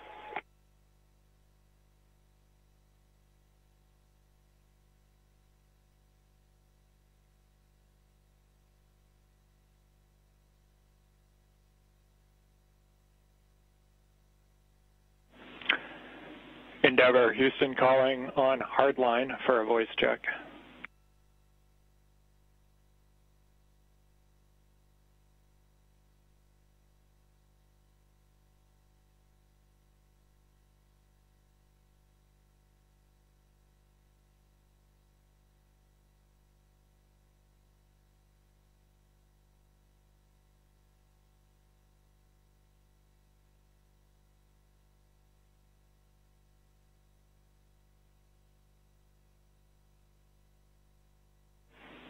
Endeavor, Houston calling via hardline for a voice check.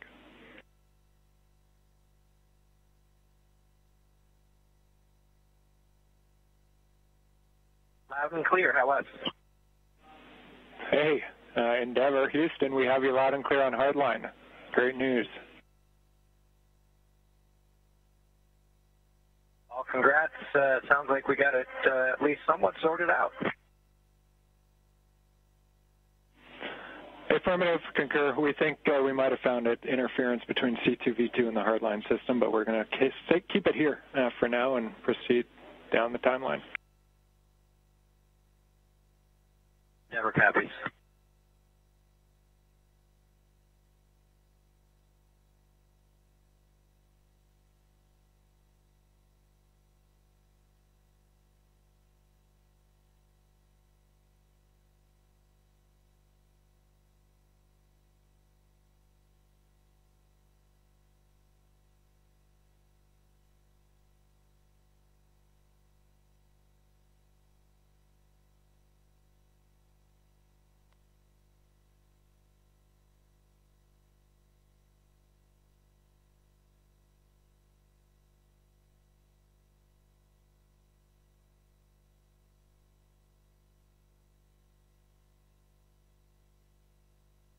Houston on 3, hey, can you back me up on the PDT?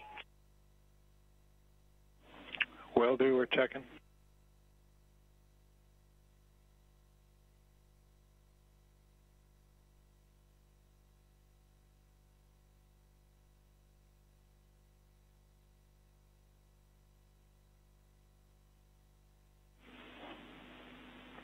Station Houston on 2. Chris, TPT is good. You're going to continue.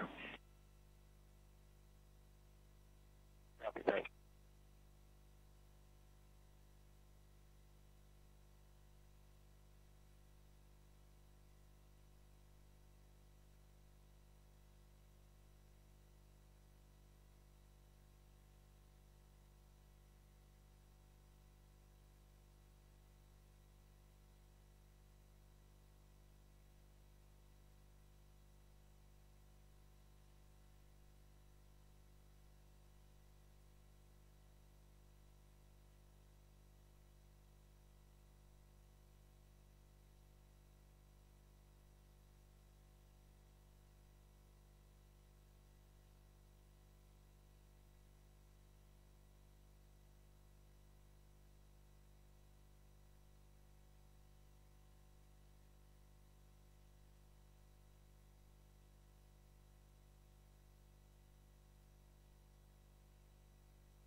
This is Mission Control Houston. You're looking at the inside of the International Space Station.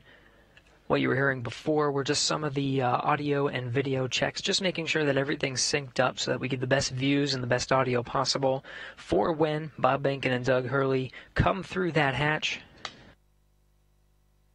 We're working towards a hatch opening now. You can see Chris Cassidy down the pressurized mating adapter. That hatch will open up to the international docking adapter. On the other side is the Dragon hatch. Cassidy working through those procedures after pressure equalization was complete. Now expecting around the order of 10 to 15 minutes.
This is Mission Control Houston. You're looking at the live view of the inside of the International Space Station Flight Control Room. The team here, Orbit 2 team, led by Flight Director Scoville, is working through the intricate process of making sure everything is ready to open the hatch and welcome Bob Behnken and Doug Hurley aboard the International Space Station. It's been a journey so far to get to this point. More than 2 hours ago, made contact and capture with the International Space Station was the Dragon vehicle, the Crew Dragon vehicle, with Bob Behnken and Doug Hurley aboard, 9:16 a.m. Central, 10:16 a.m. Eastern. Dragon FM voice check. How do you read me? Counting. 1, 2, 1, 30-minute 1, timer that 2, you gave 2, us a little 1, bit 2, earlier. 3, 1, 2, 4, 1, 2, 5. Here, and then give you go to come back on board.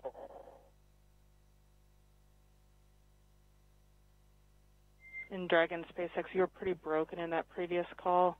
Here's some stations with ground 2. I don't hear Dragon. Okay. think you're being summoned by the Russian crew.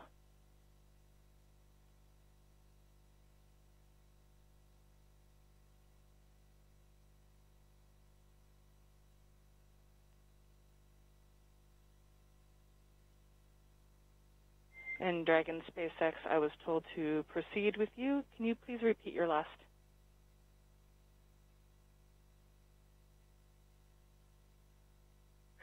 Yeah, Anna, just wanted to double check with you to make sure you had copied our last and that we were still good on that estimated timer that you gave us for 30 minutes. It looks like we've got about 10 minutes left. So we'd like to pick up in section 2 of 4.400. Checking.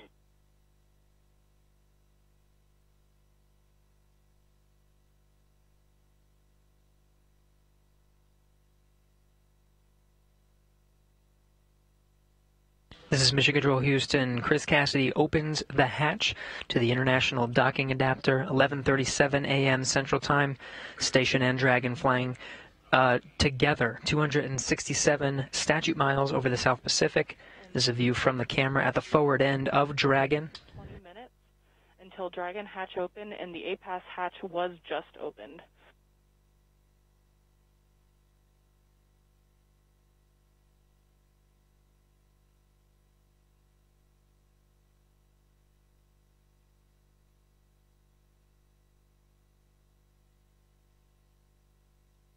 Again, 11:37 a.m. Central. The hatch to the International Docking Adapter was open. You see Chris Cassidy there poking his head in. That's the camera at the forward end of the Dragon. Now only one hatch separating Bob Behnken, Doug Hurley from Chris Cassidy, who you're seeing here from those Dragon views. Expected time to open that hatch is about 20 minutes from now.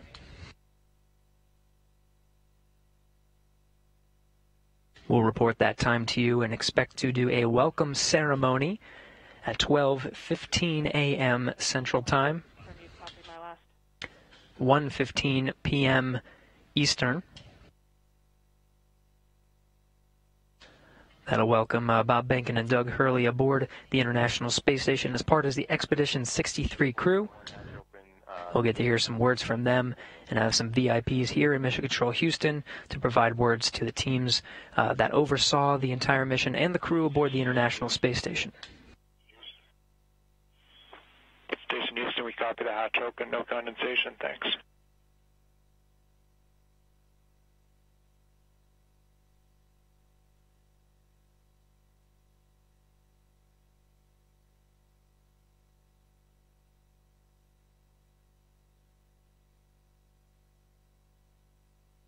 Dragon SpaceX on Dragon to ground, comm check.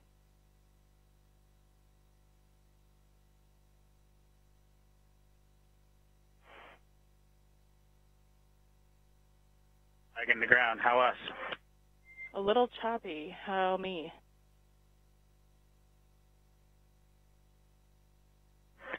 You are loud and clear.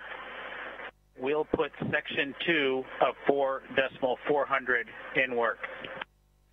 We copy all. Thank you. And please give Anatoly a call on Big Loop.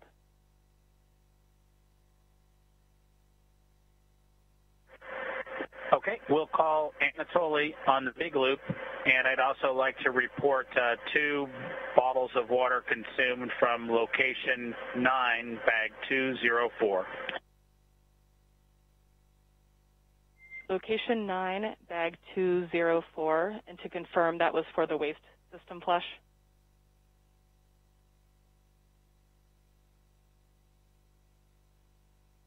One for the waste system.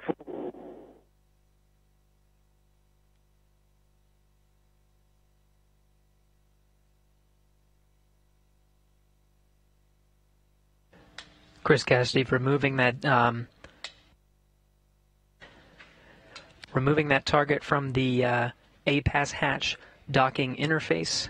Dragon, comm check on the Big Loop for Anatoly from Endeavour.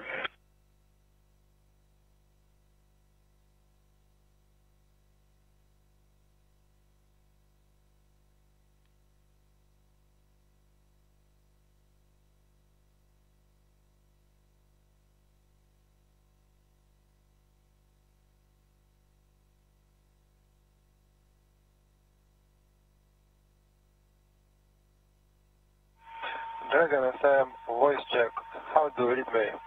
Counting 121, 122, 123, 124, 125. Anatoly, Endeavour has you loud and clear. How copy? Copy, Houston. They have me loud and clear. Good to hear your voice.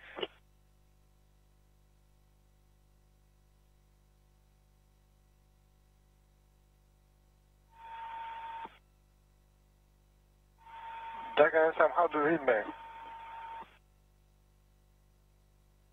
Loud and clear. Okay. See you soon. Turning over to Houston.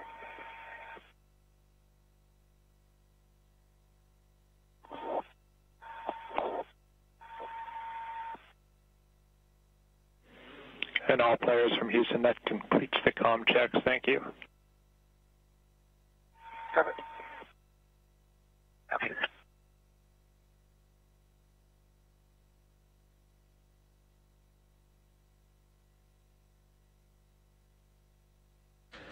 This is Mission Control Houston. Those comm checks within the International Space Station between the Dragon crew, Chris Cassidy, and on the other side of the International Space Station, the Russian segment, Russian cosmonaut Anatoly Ivanishin completing those voice checks. You can see Cassidy continuing to outfit the hatch, just clearing the space and providing some padding and removing that docking target from the APAS hatch. SpaceX Dragon, go ahead and Dragon to ground. So I copy that the waste system flush is in work, and 2 more bags were consumed from location 9, bag 204, and that includes the water used for the waste system flush. Is that all correct?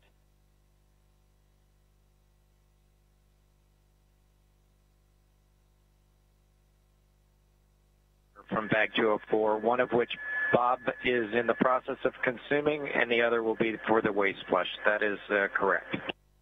Perfect. Thanks for clarifying. And secondly, do we have your permission to come back on board with video? Negatives. We're going to need about 2 minutes. We're just wrapping up ops here right now. Copy. 2 more minutes. We will await your confirmation.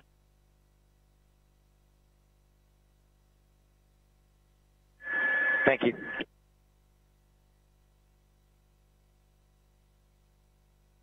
Still getting views from the infrared camera that's located right at the center of the Dragon hatch, looking at Chris Cassidy, International Space Station Commander, outfitting that hatch, getting ready for Bob and Doug to arrive. You were hearing communications over Dragon to ground.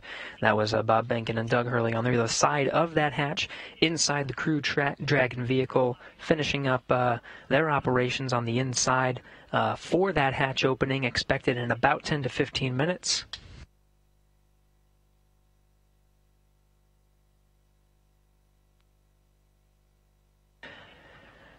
Again, it's been a process to get to this point. Just about 2.5 hours ago, docking to the International Space Station was Bob Behnken and Doug Hurley aboard the first commercial American vehicle to dock to the International Space Station with crew aboard.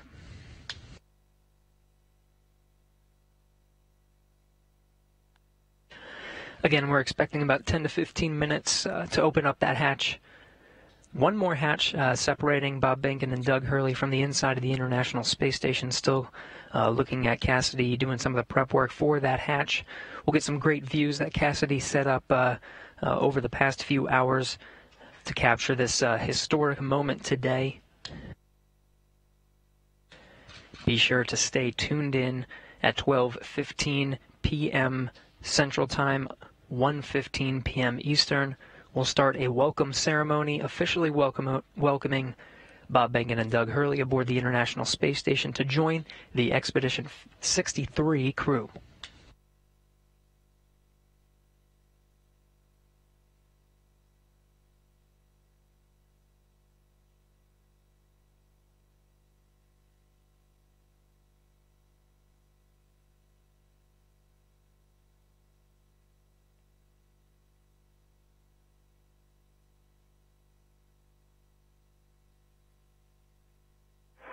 SpaceX Dragon on Dragon to ground. Go ahead.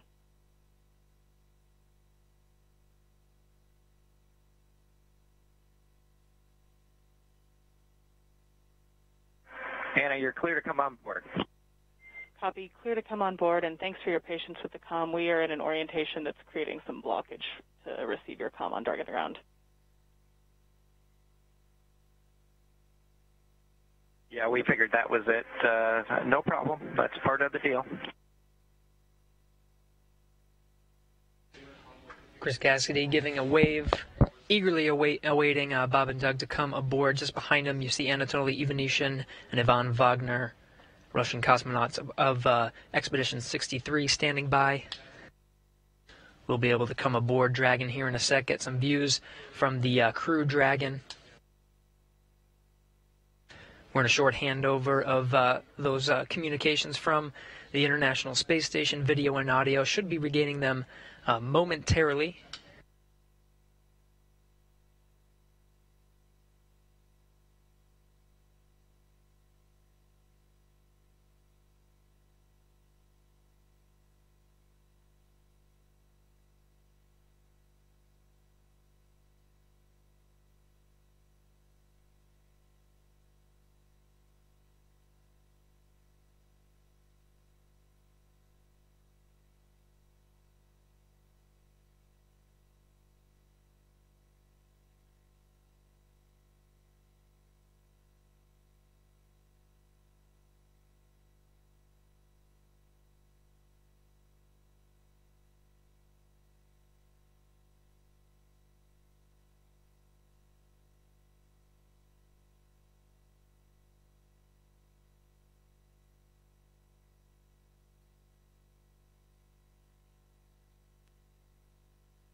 Anatoly Ivanishin in the foreground there. Chris Cassidy continuing the prep work for opening up the hatch there. Again, the pressurized mating adapter hatch you see there in the foreground is open. The APAS hatch to the International Docking Adapter is open. Just one more, and that's the hatch of Dragon, the Crew Dragon vehicle.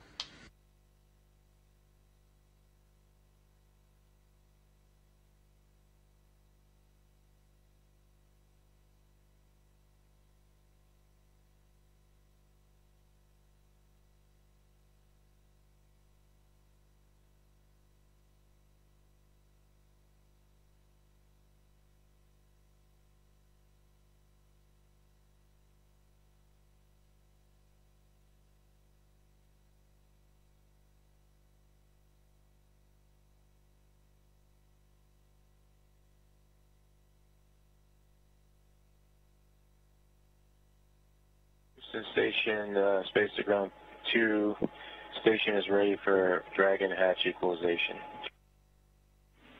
Station Houston copies. Dragon call ready when you're able.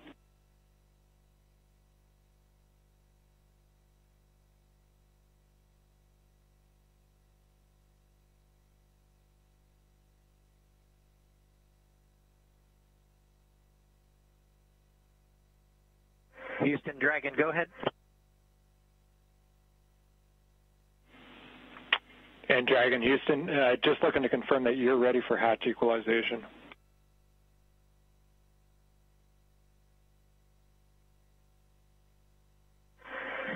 We are ready as long as SpaceX is ready.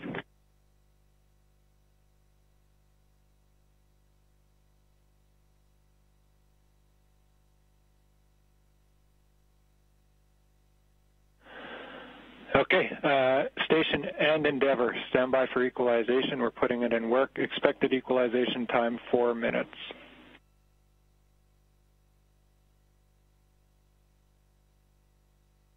Station copies. Endeavour copies.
This is Mission Control Houston.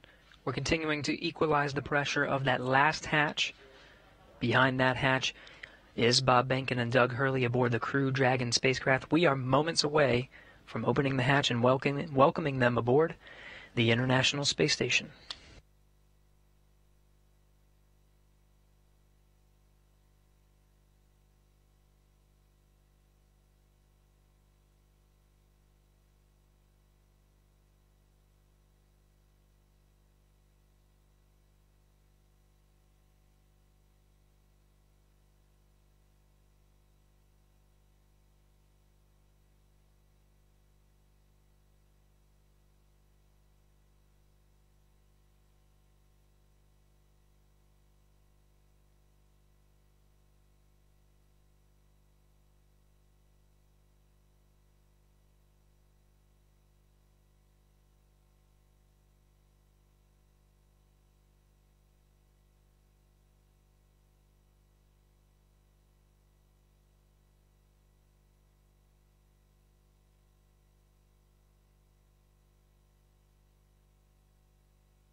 This is Mission Control Houston. If you're just tuning in, we are standing by for confirmation of the hatch opening between the International Space Station and the Crew Dragon.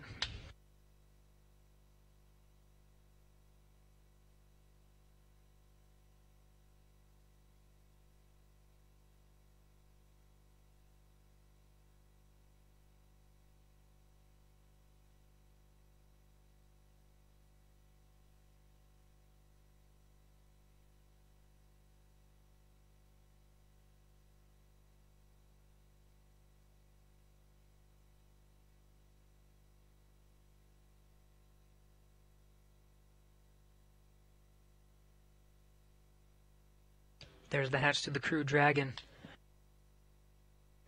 Seeing Doug Hurley through the glass on the other side.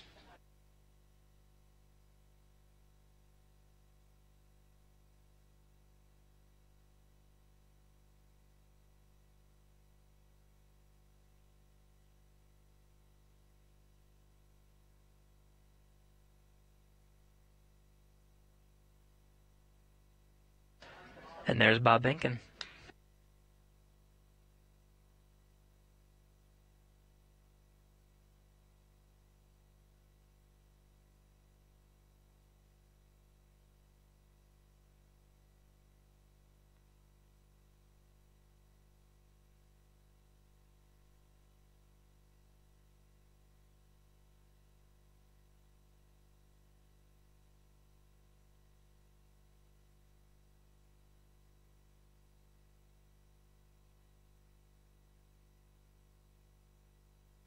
Still equalizing that pressure between Crew Dragon and International Space Station, just moments away.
Dragon SpaceX on Big Loop. You are go for hatch opening per the decal, followed by the remaining actions in your procedure 4.400.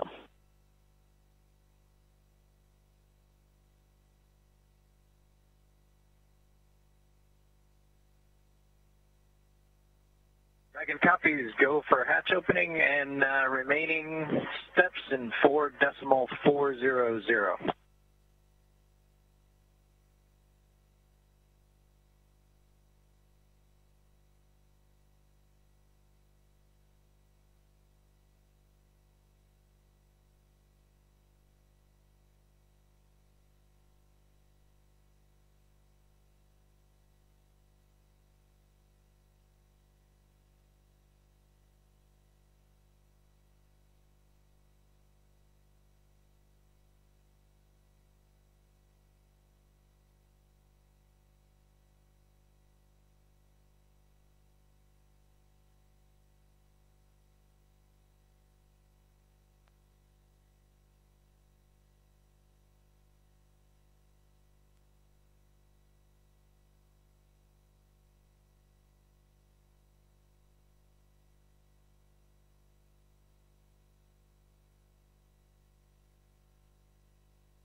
And with that, the hatch is open 12:02 p.m. Central Time, 1:02 p.m. Eastern.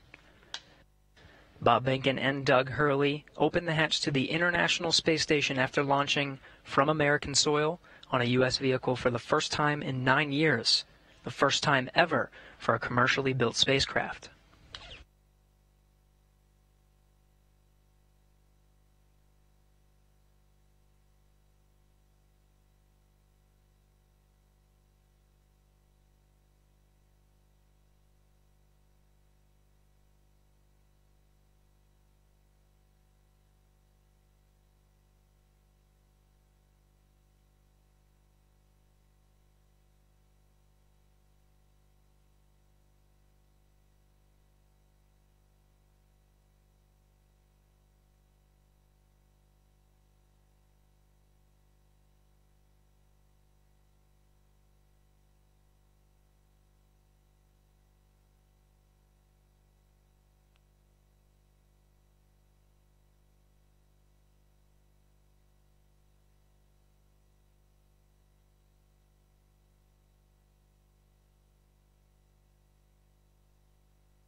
If you're just tuning in, the hatches are open between Dragon and the International Space Station. International Space Station Commander Chris Cassidy now talking with Doug Hurley and Bob Behnken aboard the Crew Dragon spacecraft.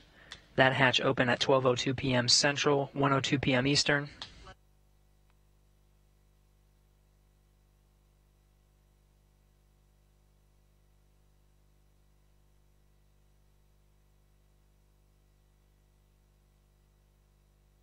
SpaceX Dragon on the Big Loop. The hatch is open in 5.5, 4.400. How copy?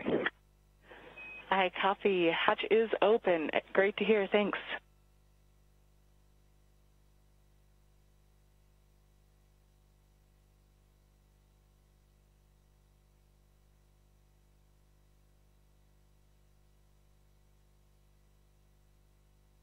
And And SpaceX Dragon in 5.9, we're going to exit out of 4.400 and transition to 2.102 Crew Dragon ISS arrival through the hatch opening. I copy. With that, I understand you are complete with 4.400 and will follow along with you as you transition to the ISS procedure.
This is Mission Control Houston. The crew of Demo 2 just performing a few closeout duties. The hatches are open. They were open 12:02 p.m. Central Time. We're moments away from the Dragon crew aboard Demo 2 to enter the International Space Station.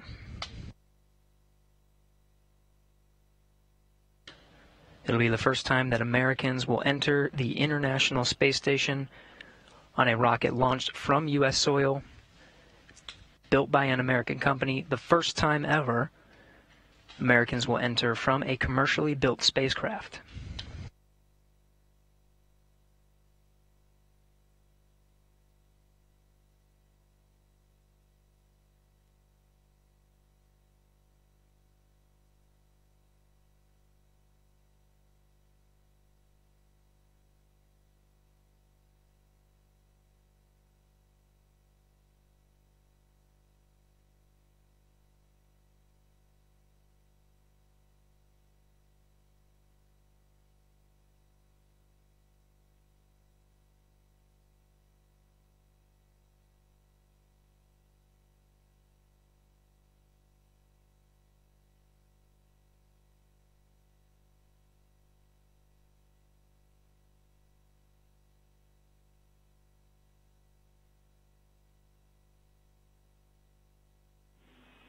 Station Houston on Space Ground 2 for Chris. When you're able, we're just looking for a quick voice check on the mic.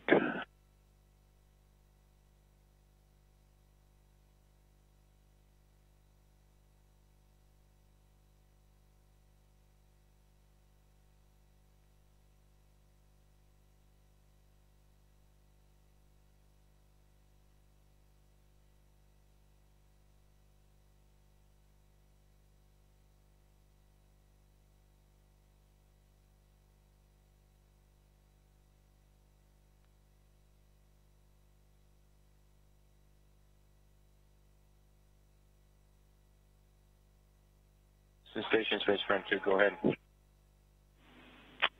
Chris, we were hoping we could voice check the mic just before starting the PAO event.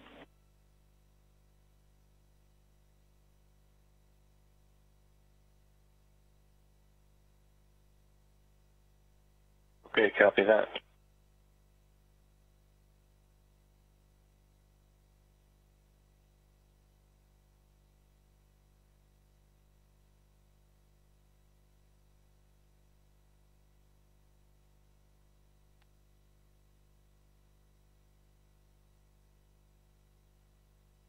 Houston Dragon on the big loop in step 6.1 of 2.102. IMB duct installation is complete. Go for IMB fan activation. Houston copies. Go for IMB fan activation. That's in work.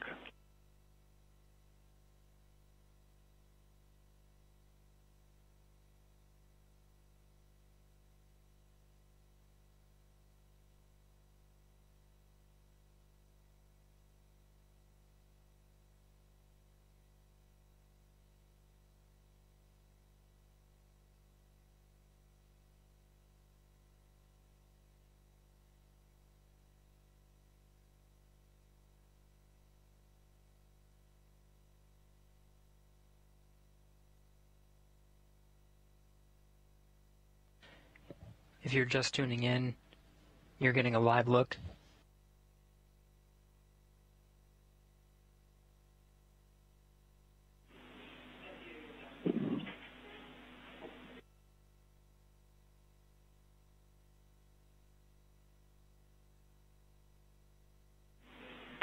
Station Houston on two things. Chris, we did hear you over the PAO side of things. That was a good voice check. We might ask you for one more.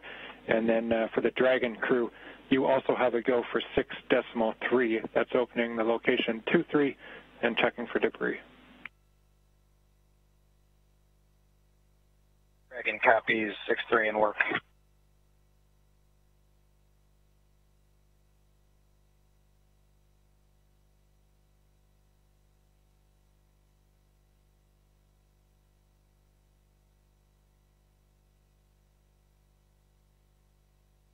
If you're just tuning in, you're getting a live look. On the left of your screen is a look inside the Crew Dragon on the Demo 2 mission. On the right, the International Space Station.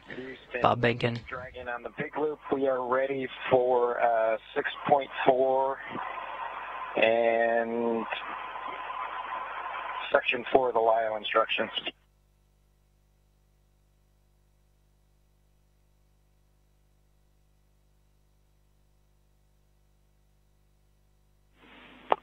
And station, we copy. Dragon crew, you are go at 6.4. In work.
This is Mission Control Houston. You're getting a live look at the inside of the International Space Station, losing video communication from the International Space Station. It will only be momentary. We'll have those views back to see Bob Behnken and Doug Hurley enter the International Space Station. When they do, it'll be the first time that humans will enter through this hatch for the first time in 9 years.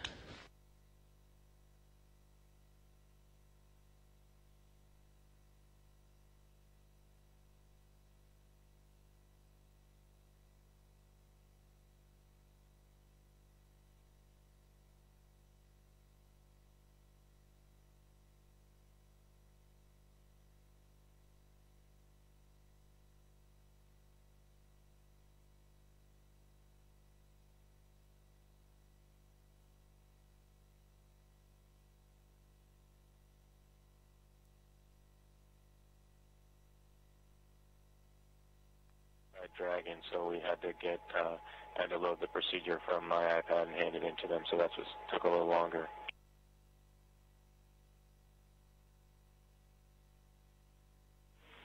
We copy, Chris.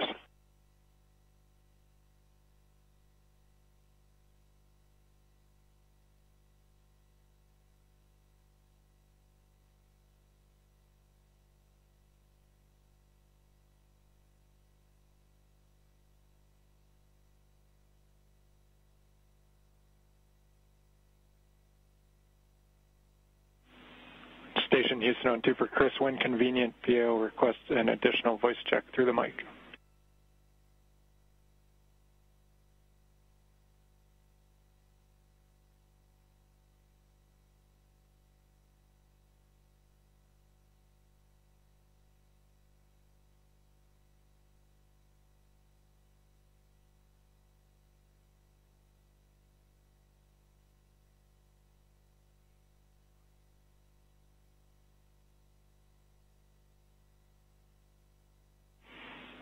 And Chris, we're not hearing you in MCC. We are apparently getting it through to PAO. Just stand by.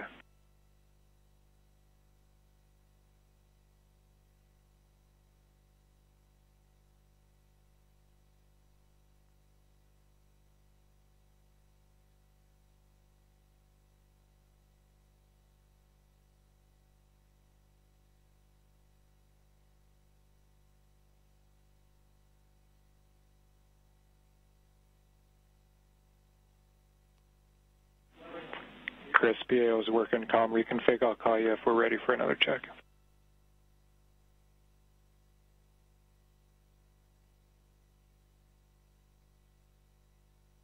Houston and SpaceX Endeavour in 6.5 LIO cartridge is sealed and installed. SpaceX copies.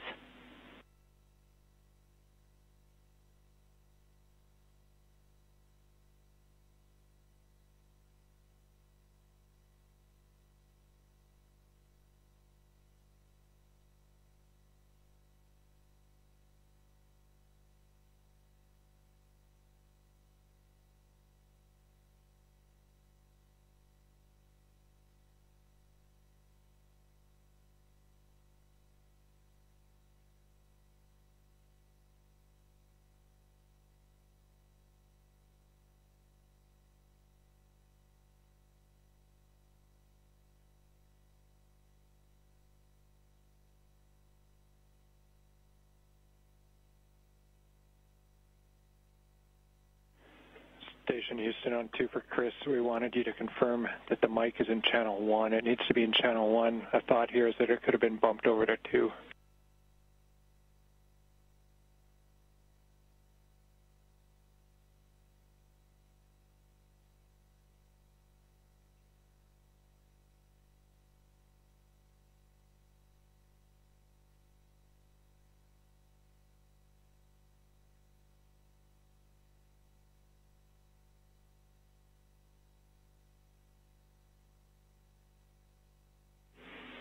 Chris, we see you trying. We're still not hearing you in MCC. We're working on it.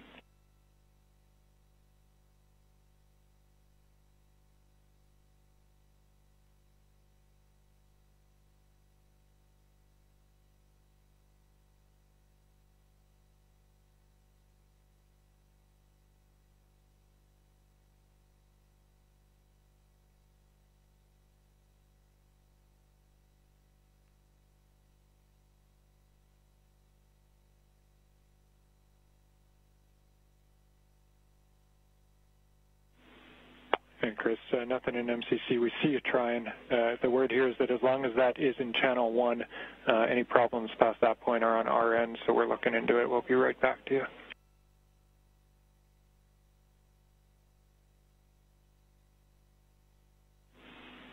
Station Houston, we're ready for another voice check through the mic.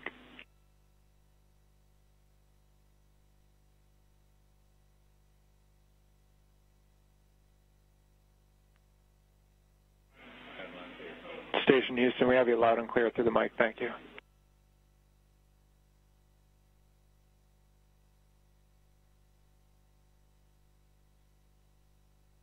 SpaceX Dragon on the big loop in 7.1.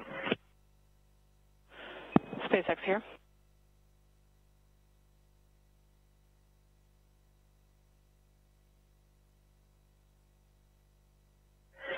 Okay, Anna, in 7.1, it appears that the ABV inner Bravo is open, as well as the PPRV ISO valve.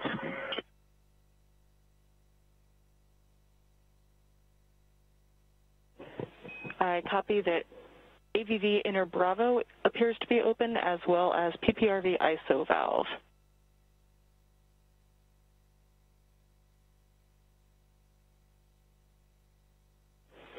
Go ahead and cycle them to close if you're good with that call. Yes, we are good with that call and appreciate the status. Thank you.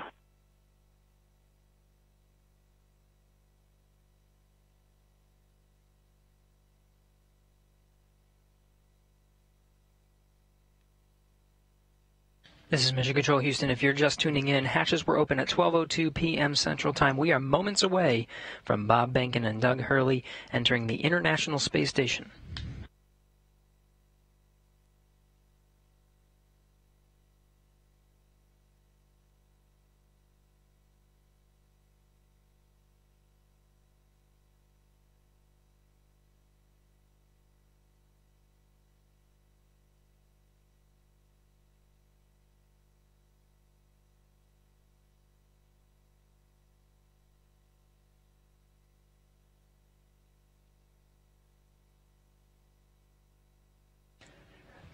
Again, this is Mission Control Houston, moments away from Bob and Doug entering the International Space Station. Shortly after they enter, we will conduct a welcome ceremony. There will be VIPs here in Mission Control Houston, Ficker 1. Looks like they're all closed visually now. We are in 8.3 for both SpaceX and Houston. Dragon arrival configuration is complete. SpaceX copies. All valves appear closed visually now, and arrival configuration complete. Excellent to hear. Houston copies. And with that, Endeavour, welcome to the International Space Station. Please come aboard.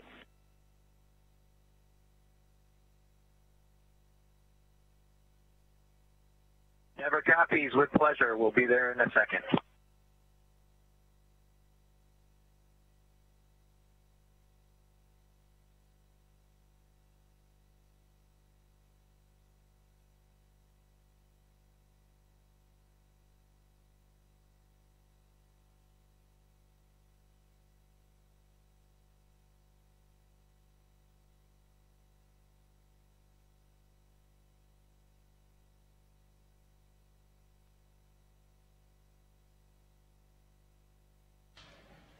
We have Bob Behnken from SpaceX Demo 2 mission entering the International Space Station.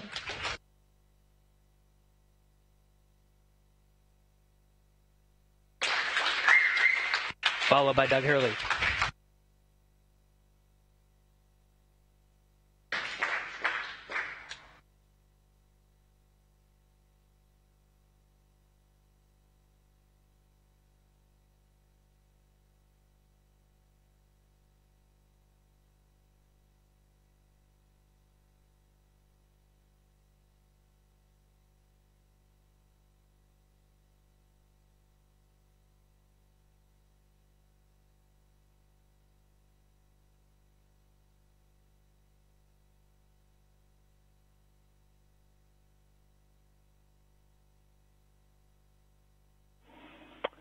And Station Houston, we see you, and it's a great-looking photograph. So thanks for that. Stand by one. We'll call you when we're ready for the event in the next few seconds. Got a whole bunch of very happy and grateful people making their way into MCC right now.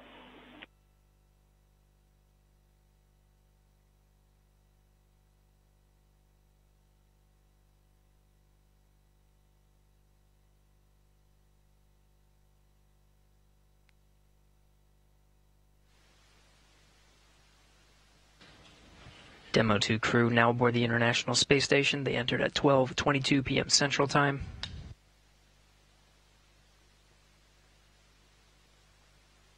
The station at the time was 262 statute miles over Turkmenistan.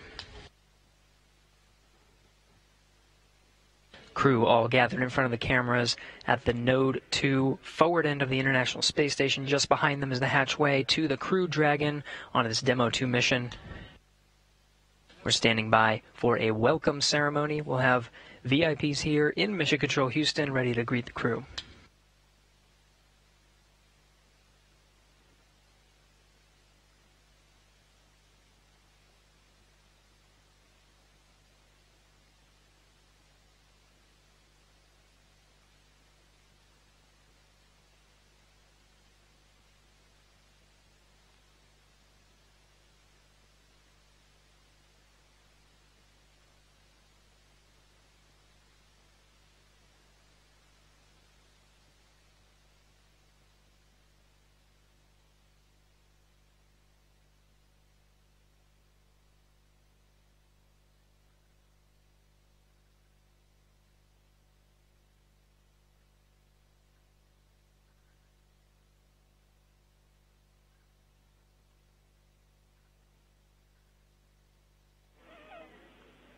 And station, we're just about ready. Stand by.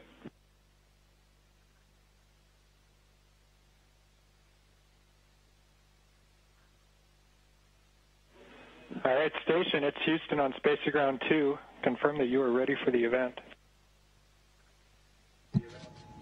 Houston, this station, we are ready for the event. Copy that. And, sir, Administrator Bridenstine, welcome to MCC. Please call station for a voice check. Station, this is the NASA Administrator. Can you hear me? We hear you loud and clear, sir. Welcome to the space station. Thank you, Chris. It's good to see you. And welcome to Bob and Doug. I will tell you, the whole world saw this mission, and we are so, so proud of everything you have done for our country and, in fact, to inspire the world.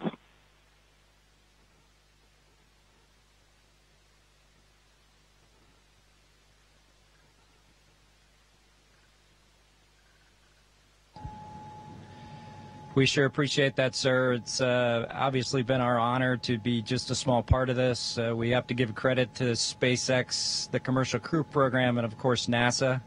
It's great to get the United States back in the crewed launch business, and we're just really glad to be on board this magnificent complex. Well, we have some VIPs with us here, and I'm sure they have some questions that they'd like to ask you, but I have one of my own before I turn it over. And I just wanted to find out if you guys got any sleep on your way up there the last, I'd say, I get 19 hours. Did you guys get any sleep?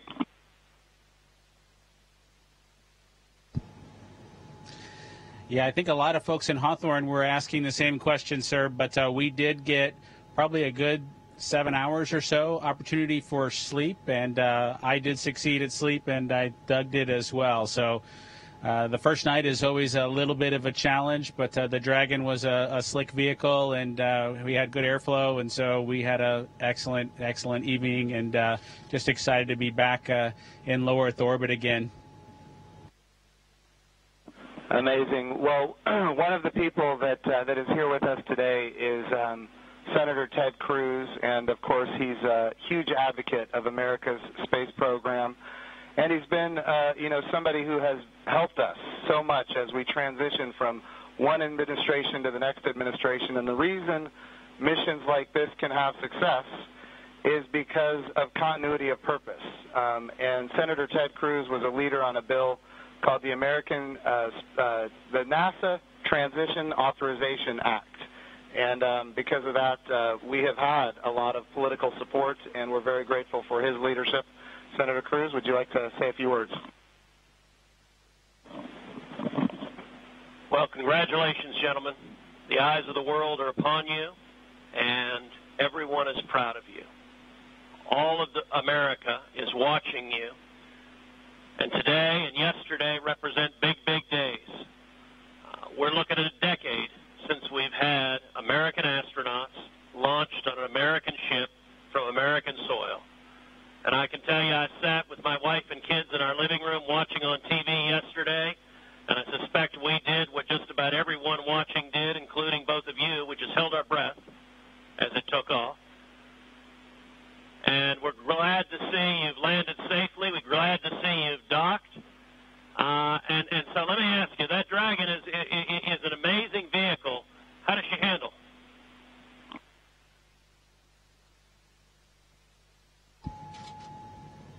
It flew just like it was supposed to. It was we had a couple opportunities to take it out for a spin, so to speak, once after we got into orbit last night, and again today about 20 minutes before we docked. And my compliments to the folks back at Hawthorne and SpaceX for how well it flew. It is exactly like the simulator, and we couldn't be happier about the performance of the vehicle. What do you guys hope to accomplish in your time on the International Space Station?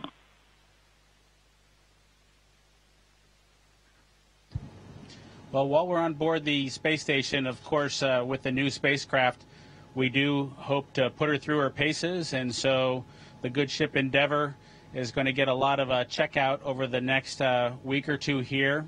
and hopefully we'll be able to declare her operational, and Doug and I will be able to take some burden off of Chris and his crewmates, Ivan and Anatoly, so that we can keep the space station operating at its peak possibilities. So we're looking forward to contributing any way that we can, and like I said, trying to keep space station as productive as possible.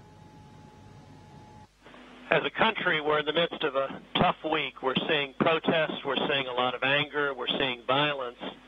And I have to say, this launch and y'all's docking is a powerful inspiration of what we can do when we come together, of the power of unity, the power of ingenuity. And so I guess the last question I would ask you is since you have the opportunity to address, in particular, all the young people in America, what would you tell them in terms of what we can do when we can come together?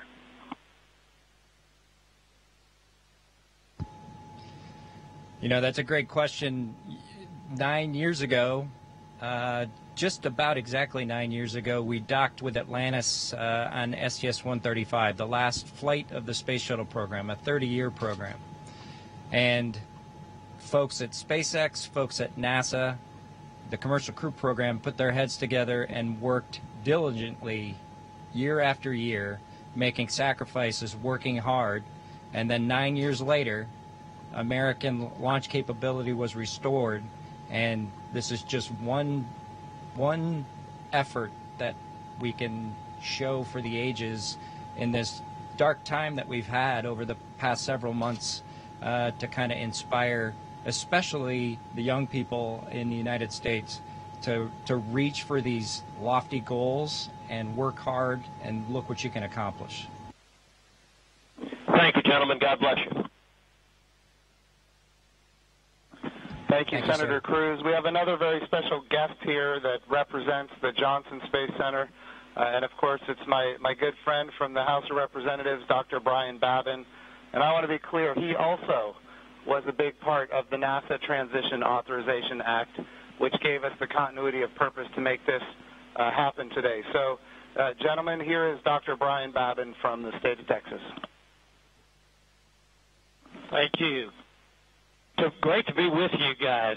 I was at the launch yesterday. I just want to say a huge congratulations. And, you know, there was a thunderstorm that blew in about 30 minutes or 45 minutes or so before liftoff. And it was in doubt there for a minute, but it was just an enormous achievement. I just want to say thank you for you guys. Really appreciate what you're doing for America, and the crew that's already been up there, Chris, and your two fellow Russians.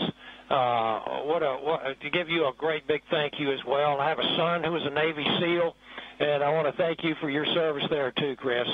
And also, I would like to just see what I know you said that the craft, the Dragon, handled very well, but I want to see how it compares with the Space Shuttle. If one of you would address that, I would appreciate it.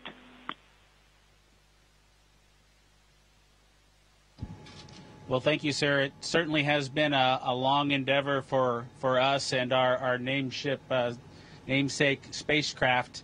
We're proud to have her on board the International Space Station after all that the teams around the country and across America have done to get us here today. As far as a comparison with the Space Shuttle, both Doug and I took a few minutes while we were accomplishing the approach and docking to, in our spare time, talk a little bit about it. We were surprised a little bit at how smooth things were off the pad. The Space Shuttle is a pretty rough ride heading into orbit with the solid rocket boosters. And our expectation was, as we continued with the flight into second stage, that things would basically get a lot smoother than the Space Shuttle did. But Dragon was huffing and puffing all the way into orbit, and we were definitely driving or riding a Dragon all the way up. And so it was not quite the same ride, the smooth ride, as the Space Shuttle was up to MECO. A little bit less G's, but a little bit more alive is probably the best way I would describe it. Anything else, Doug? No? Sounds good. Bob, what is MECO?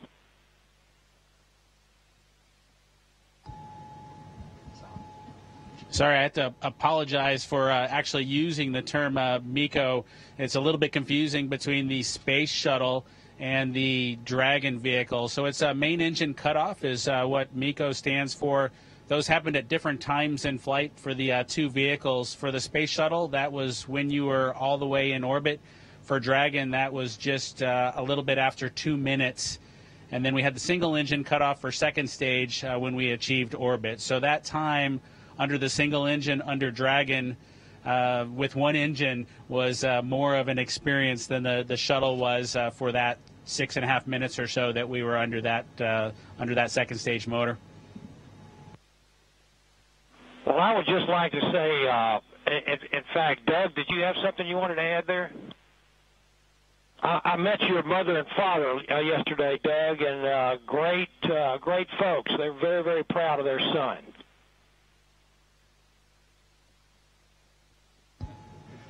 Yeah, that's pretty cool. Hopefully they enjoyed the launch. I know for parents, it can probably be pretty nerve-wracking for them to experience a launch. This was their third, so I'm glad everything went okay, and hopefully it was a good show. We haven't obviously heard or seen any video yet, but we're looking forward to seeing the launch replayed sometime. I can assure you that it was a great show. It was one of the treats of my lifetime, I would have to say, and many other folks that were sitting there looking all across the country and even the world. And I can tell you, as Senator Cruz said, we've gone through some really, really rough times over the last few days, and to have that successful launch, the public-private partnership between NASA and SpaceX, and you guys being so well trained and having it go off without a hitch was a tremendous blessing for our country. And I can't tell you how many emails and communications I've gotten from people that who were so disturbed by what's been going on, transpiring around the country, to have the great news and the wonderful liftoff and everything going without a hitch. So I just want to say God bless both of you. Thank you so very much. Bless the rest of you folks up there as well. We thank our Russian partners. And thank you, Chris. Y'all are all in our prayers, and we're looking forward to seeing you successfully complete your mission and back safely on Earth. God bless.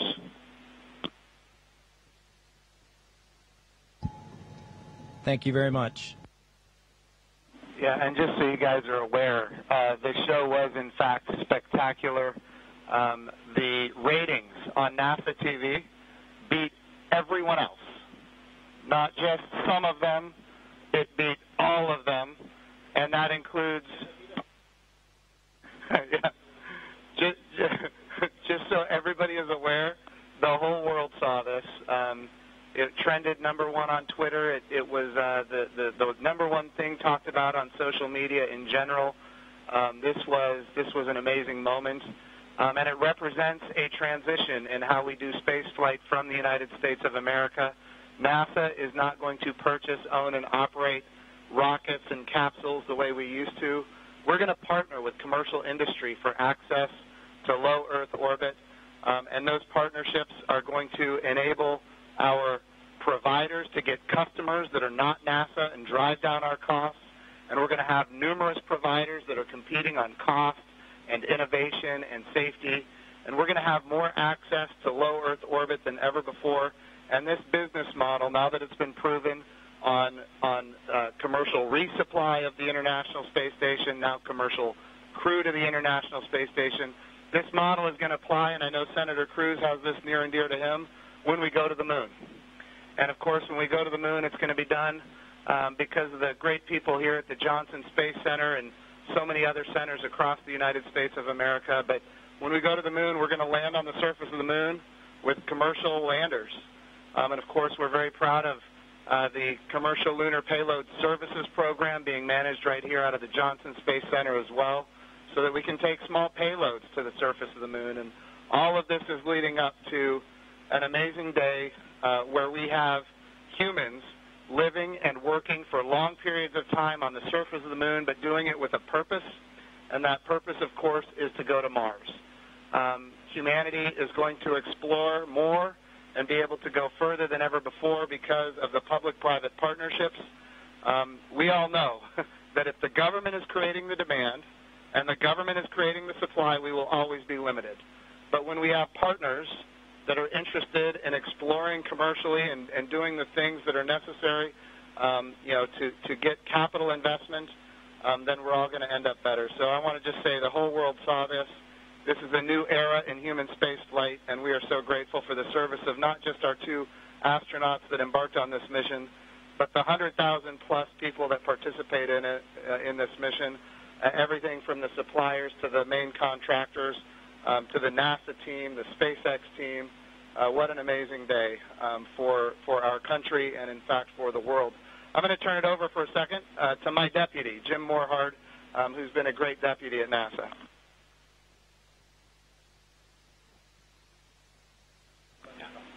Gentlemen, congratulations. You know, Jim's mentioned going to the moon. And yesterday and today, one, you've inspired the Artemis generation, which is our next generation. And that's what this is about. It's really bringing the children that we've got and our grandchildren forward so they'll be the ones that are going into deep space. This is the dawn of a new era, and we just thank you for being at the beginning of it. Thank you so much.